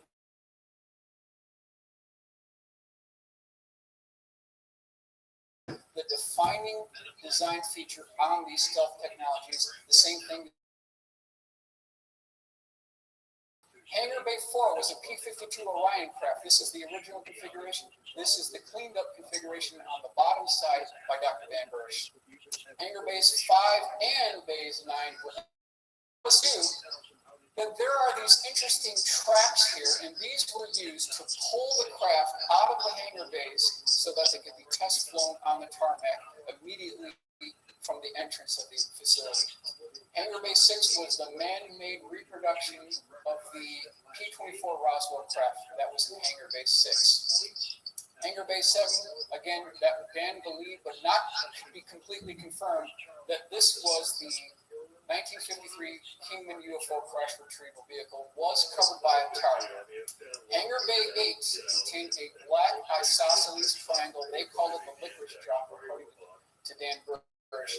And I will mention that everything from Hangar Bay 1 to Hangar Bay 7 were all extraterrestrial vehicles. Hangar Bay 8 was the only alien vehicle, because there's a difference between extraterrestrials and aliens. And according to Dr. Dan Burrish, the exterior configuration, or what it looked like when you saw this craft, it looked like a black liquid mercury that you could fall into. Very unique surface texture on this particular craft. So, we've got Bob Lazar stating that S4 exists. That's what he said back in 1988, 1989. We've got Dr. Dan Burrish coming forward stating that S4 exists. We also have Bill Newhouse, who worked on the flight simulators at S4 and at Los Alamos National Lab. So we've got three independent people confirming the same thing. You'll see the cutaway AutoCAD drawing originating from Bill Newhouse, indicating that there was a flight simulator, a flying saucer flight simulator that was attached to a gimbal mount, and you can rotate this thing almost up to 90 degrees. There was a diagnostic table attached to the vehicle when it was static, but when it was energized, the diagnostic table gets released, and then you can quote-unquote fly the vehicle at that time. So, the P-45 craft was the sport model, measured 52 feet in diameter, was 16 feet high. It had a smooth, polished aluminum exterior configuration. And then I want to take you inside here and show you some of the interior components. It had three different levels. We've got the lower bay, we've got the mid-deck, and the upper deck. So that's what we've got right there. Now, let's zoom inside. We'll take a look at what it looks like inside. On the bottom section of the vehicle, there were three gravity amplifiers. Right above that, we have the mid-deck, which contained three gravity amplifier heads, three seats that all sat in the same direction, which were too small for human test pilots to fit into. Then we've got a gravity amplifier system here. We've got a antimatter reactor and a waveguide that goes all the way up through the mid-deck and what we believe to be the avionics or navigation compartment right here. And these are not windows. So that's the layout of the sport model according to Mr. Balthazar. Now, spend 15 seconds on the propulsion system of this vehicle. Element 115 is machined into triangles at Los Alamos, transported to S4. It is loaded into the antimatter reactor, and then the target substance is bombarded with protons. And when a proton plugs into the nucleus of an atom of element 115, it bumps its atomic number up to element 116, which immediately decays and releases antimatter. That is the power source for the vehicle in a near 100% thermoelectric generator. So that's a breakdown of the propulsion system. Project Aquarius terminology. Let's talk about some terminology here. Project Galileo. Project Aquarius is nothing more than an umbrella term for everything having to do with mankind's interaction with extraterrestrials. Below that, there are about 5 different programs. The first one is Project Galileo. It dealt with the propulsion system of extraterrestrial and future terrestrial vehicles. So that was the first one. Second one under Project Aquarius was Project Sidekick. Relates to a weapons program. No further information is available from Dan Burrish on that program. Project Looking Glass dealt with the physics of seeing the effects of an artificially produced gravity wave on time. The fourth project was a second-generation weapons program, which originated with Project Sidekick, no program being provided. The fifth program dealt with a series of biological defense operations, which Dan served in the capacity of senior scientist. So those are the programs that fell under Project Aquarius. So how did the J-Rod craft, or what was termed the Kingman 1953 UFO crash retrieval, how did it get to S4? Ladies and gentlemen, it got there by a 40-ton, what's called a dragon wagon tank hauler. That's how they got it there to the facility. Now, in 1953, according to Dr. Dan Burrish, there was a UFO crash retrieval at Kingman, Arizona. There were 3 bodies recovered. One died on impact. He was still contained to his biocontainment device. The other one went to Los Alamos, and the third and final one went to Area 51 S4. That's the J-Rod that Dan Burrish worked with. Now, in 1954, according to Dan Burrish, there was a meeting between President Dwight D. Eisenhower and representatives of the P-52 Orions, and a treaty was signed. A copy of that treaty was kept at Area S4 Level 4-1, and they also gave President Eisenhower something called the Orion Cube, which we'll talk about as well. What is the Orion Cube? It was also known as the Yellow Book. It has nothing to do with phone numbers, okay? What it is it's a 8 by 8 inch square cube, and it's a quantum viewing device that you could, once it's accessed, you could look at the probabilities of future events. There was protocols that had to be followed in order to activate this. And at one time, it's believed that this cube was stored at level 4-1. Later, it was moved to the Scottish Rite Masonic Temple just outside Washington, D.C. From that point further, we don't know where it is. So that's the lineage of the Orion Cube. Now, interesting to note that there are 3 events that took place in 1947. Is there a coincidence? I don't think there is. We've got the Roswell crash on July 2nd, 1947. Then we've got the formation of the CIA in 1947 and the formation of the Independent Air Force also in 1947. 3 events happening at the same time. In 1952, it was the National Security Agency who, according to the CIA, had improper intelligence. So partial majestic control of Project Aquarius was handed over to the, quote, new boys on the block because they came after the Central Intelligence Agency. So there was this animosity that continues today between the Central Intelligence Agency and the National Security Agency. Now, moving down to 4-2, we've got the SolidWorks rendering and also the AutoCAD rendering of 4-2. Moving into the facility, the first thing you'll see when you walk into level 4-2 is a 3-foot tall statue of an Alice in Wonderland rabbit. There's a symbolic message that they're giving you here. There's a primary looking glass device, and then on either side of that primary looking glass device, ladies and gentlemen, there are 2 secondary ERBs or Einstein-Rosen bridges. Up on the left, I've got a graphic of what we have termed the galactic positioning codes, because when you access the Stargate at the S4 facility, you don't need to have a galactic positioning code on your arm or flip book, because all that data is inside the control room. But when you go outside S4, you do need to get this positioning code data so that you know where you're going. Here we've got the jump pads at 4-2, and then down here we've got the Project Sidekick storage facility. There's also one just below that. To the right, we've got weapons research and development. I've got a blown-up view of the looking glass device here. We're going to consider something called the doctrine of convergent timeline paradox. And then we're also going to consider how did the U.S. government get the technology to access naturally occurring stargates throughout the world. It has to do with the Sumerian cylinder seals that were recovered in Baghdad years ago. Now, this is a SolidWorks rendering of the looking glass device. You'll notice that there's this toroid or donut green-shaped device. And inside this, we have multiple permanent electromagnets. And this is consistent with 6 electromagnetic fields that form above this device. There is a up and down actuating rotating cylinder, so it's a height adjustable rotating cylinder which is attached to a 3-axis gimbal system. That's the general layout of the looking glass device. Now, what does this thing do? Well, it can actually warp the fabric of space-time both forwards and back, and you can actually see the probabilities of future events. That's the primary function. However, there's a secret to the looking glass device, which Dan Burrish has told us.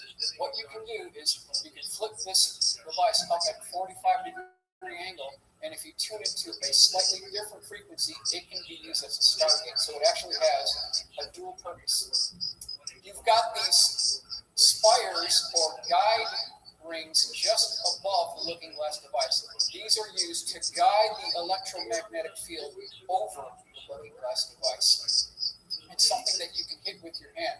Now, per Dan's comments, there was a 3-foot tall statue of an Alice in Wonderland rabbit.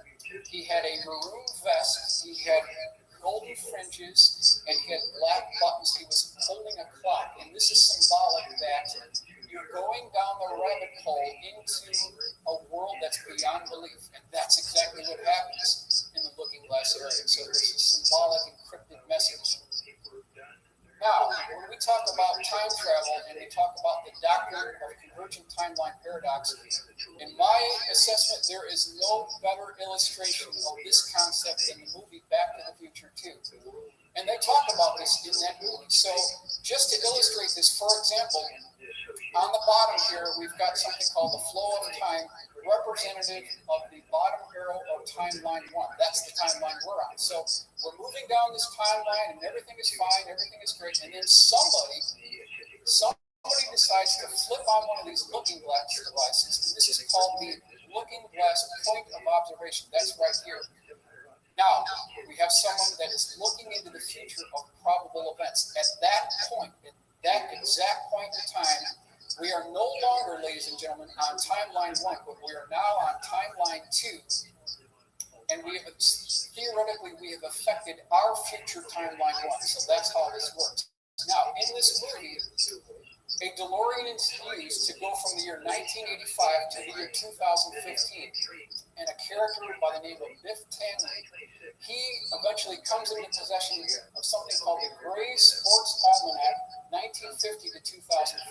He picks this up from an 80s memorabilia store. He goes back to the year 1985, and it's a cakewalk. He knows all the results, all the sports scores, to the horse racing, to NFL, to hockey.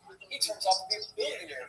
It's just incredible. But in the process of doing that, he completely destroys himself, everyone he's with, and everything, all the surroundings. So you can see of the catastrophic consequences of looking into the future. It has a very serious consequence. And that's borne out by what we see here with the Mayan calendar. Some believe, ladies and gentlemen, that on December 21st of 2012, it's the end of the world. However, some take a more positive approach and indicate that this is a new dawning of an age of enlightenment. And this is, if we flip over to the prophecy rock by the Hopis here, they have a similar motif. They talk about the evolution of mankind's consciousness on this bottom straight line, and then something happens. An event takes place where we go off into chaos, and that's what you see with the squiggly line. So again, it's very disruptive in some cases to try to predict future events. It can have catastrophic consequences. Here you see the rendering, 3D Max Studio rendering of the looking glass device. We've got the transport pads in this location. Everything that took place in this facility was recorded on digital videotape. So they have the evidence. There's no question about it. You can see the electromagnetic fields forming above the looking glass device. There was a stand clear yellow and black stripe that followed the circumference of the looking glass device. Now again, this is Dan Burish's rendering. We talked about the looking glass configuration. It's the general configuration on the upper left-hand corner. And then on the upper right-hand corner, we've rotated the device 45 degrees from the horizontal, and now it's in the, quote, Stargate configuration. So that's what we see there. The flip book, this was something that engineers wore on their arms, and it was kind of a GPS code book, because you have to know where you are and where you're going when you operate or access one of these Stargates. Now, some of you may have seen the movie Stargate. The actual Stargate looks nothing like what you see in the movies. The only thing that is consistent is this metal catwalk that gets you into the actual Stargate. That's the only similarity in the entire operation. Level S4, level 3. We're moving on to level 3. This is the SolidWorks rendering. Below, we have the AutoCAD rendering. Now, there are at least 3 primary areas to 4-3. You'll notice that there are 3 distinct segments here. Each has 4 residential suites. Ladies and gentlemen, this is the Majestic 12 residential suites. That's where they stay when they get to S4. It consists of a very simple 1-bedroom apartment with a sunken living area. There's a tile walkway to enter the facility. There's a single TV. There's 1 single bathroom. So that's the S4 Majestic 12 residential suite. You also know that we've got the culture department. We've got the analysis department just to the right and below the culture department. Up here on the right, we've got the call-outs, the leader call-outs. We've got slider trays. We've got pressure incubators. And when I was going through this, it really dawned on me there's a lot of attention to detail here, and it was my assessment that this was coming from a man who had practical application experience in working in this environment. I mean, it just seemed to me that you couldn't make this up. There was a lot of detail here. It really seemed that this was someone who could speak from experience that was actually working in the facility. Now, level 4-4, that's what we're moving on to now. A number of primary areas here. We have the badge board. This is a blow-up of the badge board on 4-4. We've got a meeting room or a board room in that facility. There are multiple biocontainment labs in level 4-4, and you'll zoom in and blow up that area right here. These are the decontamination areas, and Dan Burrish's desk at S4, level 4-4, was right in this facility right here. So again, the level of attention to detail to me was just astounding. It really seemed like someone who was actually working there. Now, some of you may have seen this before. This is Dan Burrish's security badge at S4. We've got Madge here, that's short for Majestic. That was the program that was operated under Truman in 1947. And then we've got these diagonally striped blue and darker blue running along the upper left-hand corner. This is the same configuration that Bob Lazar talked about as well. So again, we've got secondary independent confirmation that there was a security badge that actually looked like that. His badge number was H6196MAJ. Level 4-5, very important floor. This is the clean sphere floor. And you'll notice that there is an iris. This iris can move out for the clean sphere floor. We've got these orange cables going across the clean sphere, and they are to suspend the beehive lights. There was a boardroom on the right side, one boardroom on the left side, and then we've got the actuation of the actual clean sphere floor. So what does this thing actually look like? Before you get into the clean sphere, there's multiple protocols that have to be followed. This is the entire layout of the protocols. The 4-5 gantry vehicle and overview of clean sphere entry protocol. So you've got the totally encapsulated suit that you have to contend with. You have to have a positive pressure environment in that suit, and the umbilical cords that take place at this stage are integrated into the clean sphere. Now, detailed views. We've got the PINS device. What did Dan Burrish do when he got there? He worked with this PINS device, which is the pressure-induced needle system. He carried a briefcase with him when he got into the airlock, which gained access to the clean sphere. Down here, I've got the representation of the 40-ton Dragon Wagon tank hauler. Shows you how they got the craft to the facility. And this is a rendering of the airlock here. This is a layout of what the 4-5 facility looks like. So picture in your mind's eye a large square building, somewhat similar to what we have here. And at all four corners, you'll have this fillet radius. So the corners aren't sharp, but they're blended really nicely. And then on the lower floor, you've got something called a scissor lift. It's the same type of scissor lift you see in manufacturing, in construction sites. And just above that, of course, we've got a hydraulically actuated scissor lift. There's a floor with a large circular cutout with something called the clean sphere. And the clean sphere, ladies and gentlemen, is not a complete sphere. It's like an orange cut in half, so it's strictly a half of a sphere. That's what we'll be considering here. Here you see the SolidWorks rendering of the clean sphere device, and then the scissor lift, almost identical to what you would see at your local airport with these concession trucks that bring this box up to the 747 cargo bay and then bring in the meals. That's the same type of configuration that you would see at the bottom of 4-5. Here's the rendering of what the clean sphere actually looked like. It was 52 feet across. The plexiglass clear bubble was 2 inches thick. Think about the manufacturing that had to take place to get that there. Just an incredible level of engineering. Impeccable lighting was located on 4-5, which is different from level 4-1. There were 7 indented windows, or Majestic 12 observation gallery windows. They measured 2.5 feet wide, 4.5 feet tall. So there were 7 of those so that you could look down inside the clean sphere as you're taking tissue samples from the J-rod. That's what we see here. Now we've got something called the beehive lights. These beehive lights could actually move along trapeze cables. They could be lowered and raised through a telescopic device, and these were actually designed and built by J-Rods and the S4 engineers. Just an impeccable level of lighting on 4-5. Why is that needed? Because you don't want any shadows when you're taking tissue samples from an extraterrestrial. Here you can see the edge of the 4-5 floor, which is in the yellow and black stripe right here, and then also the edge of the clean sphere bubble right here. That's what we're indicating in this illustration.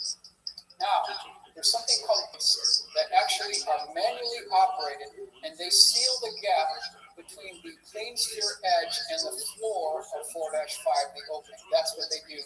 And according to Dan Bush, these were done by hand manually. When you slam these down, there's a big bang that takes place. So it's something that he really stressed. Here we see the scissor lift lifting the clean sphere up to the second floor of 4-5. And then you can see again the hydraulically actuated scissor lift. Now, we'll talk about the test or totally closed suit. Similar to what you would see in the Gemini, Mercury, even the Apollo program in 1969. It's a positive pressure suit to keep out biocontaminants. That's actually its job. And when Dan Bush was at 4-5 inside the clean sphere, he would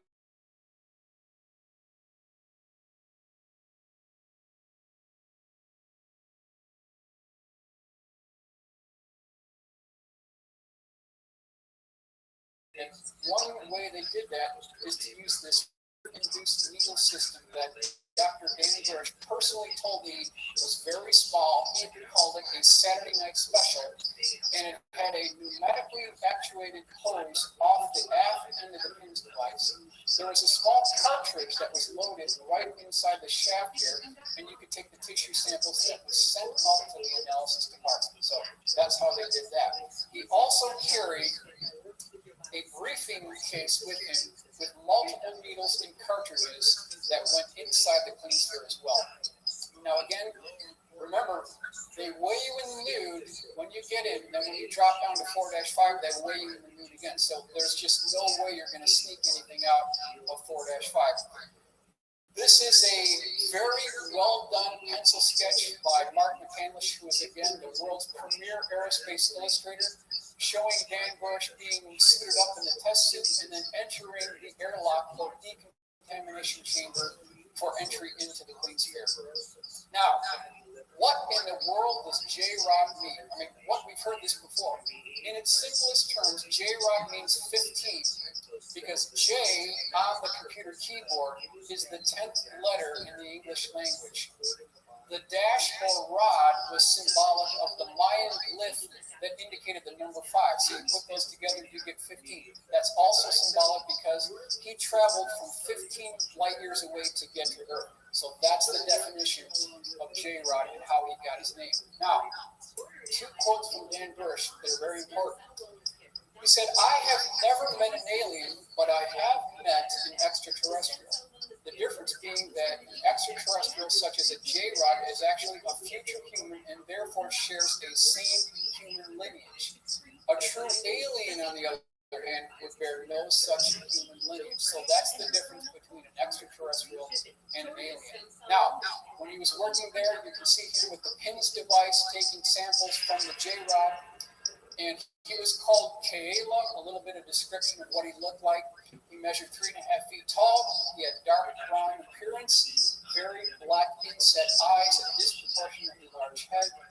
He had a small nose, long arms, and no teeth.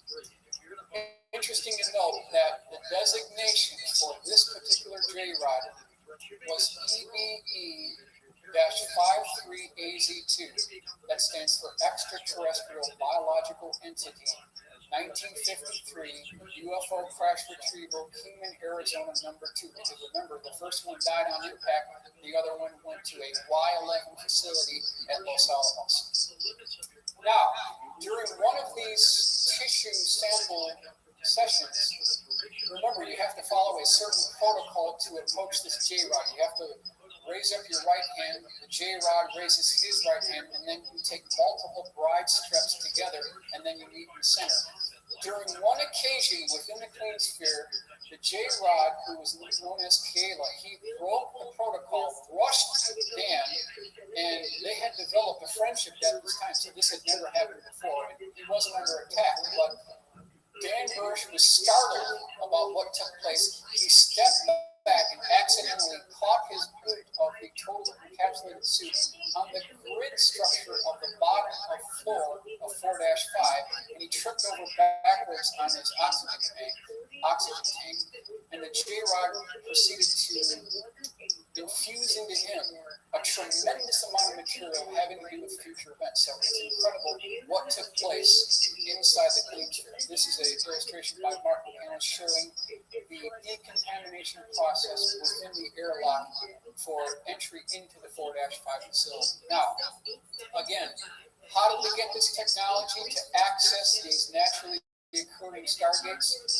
Ladies and gentlemen, they got those from the Sumerian silver seals, in some cases from the Baghdad Museum. Now, what you'll do here is you'll take a piece of wet clay and you'll roll that over the clay, the cylinder seal, and you'll end up with this positive relief. Now, according to Dan Bursch, what the government figured out how to do is you take a mirror, go right down the center line of one of these glyphs, and you get a mirror image, which is nothing more than a blueprint on how you access these naturally occurring stargates. That's how they did it. That's how they did it. Now, in 2003, something interesting happened. J-Rod was moved from his position within the Clean Sphere 4-5 facility. He was flown to Abydos Temple, which is down the Nile River. Perhaps some of you have been there, actually. And remember, he has to be in his own positive pressure atmospheric environment or he'll die. So they ended up building a stroller for him. This is Dr. Dan Bursch's illustration of what that stroller actually looked like. And recall, too, that they were friends at the time. So Dan Bursch was sad that J-Rod could not go home to his family and be with his family. He had a compassion for him. So in this act of compassion, during the accessing by the government of one of these naturally occurring stargates at Abydos Temple, Dan Bursch thrust forward that stroller and pushed Kayla into this stargate, sending him home. However, Dan and the stroller device were kicked out. He got into a lot of trouble for this, but it was an act of compassion on Dr. Dan Bursch. There was a very interesting piece of nostalgia at the end of Groom Lake Runway, according to Dan Bursch. There is a sign there that has multiple arrows pointing in every direction, and the sign says home. And this is a symbolic message that what takes place at S4, perhaps Groom Lake, home is underground, it's in outer space, it's north, it's east, it's west, home is everywhere. There's a symbolic encrypted message being employed in this symbol here. So, ladies and gentlemen, I think it's really important that we honor the courage that Dan Bursch had to come forward and give us this information regarding the specific details of the S4 facility and providing all of us a potential for a very bright future, which is on the nearby horizon. Thank you for your attention. That's pretty good because in 1994, Jane Kelman, she died at 122 years and 164 days. Being Kelman, okay? And of course, she was doing the same thing. The best time to get a Reese's, anytime. I'd also accept all the time. The sun is the superpower of our solar system. A thermonuclear blast furnace erupting with massive explosions. It can be the same amount of mass as Mount Everest coming out from the sun and flying out into space. At 93 million miles away, it would seem that we're safe from the sun's wrath. But are we? It matters, especially in modern times, what the sun is doing. From the center of the sun, as it rotates around, it's the kill zone. With some experts predicting the most violent outbreak of solar activity in modern history, It's never been more important to understand the secrets of the sun.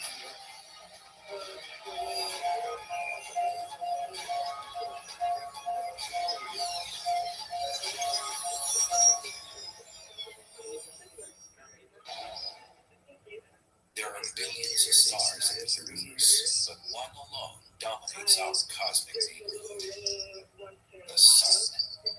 Its infernal sphere of mostly hydrogen and helium, superheated into a plasma that burns at millions of degrees. Its surface rages with violent explosions as it spews out storms of deadly radiation millions of miles into space. Our sun is a type of star known as a yellow dwarf. Yellow because of the color of its surface, and dwarf because it's small for a star. But small is relative. Within its boundaries, you could fit 1 million Earths. In our solar system, there's simply no bigger star than the sun. At 1 million miles across, it's a massive celestial blockbuster. The sun is really pretty huge. It dominates our solar system. Not only is it the biggest star in the solar system, it's the only star in the solar system. It's surrounded by a bunch of smaller stars, planets, comets, and moons. But the sun is our star. Our star is an enormous source of heat and energy. It has a surface temperature of 10,000 degrees Fahrenheit and generates 380 billion megawatts of power. This dwarfs anything on the human scale. Hoover Dam in Nevada only generates 2,080 megawatts.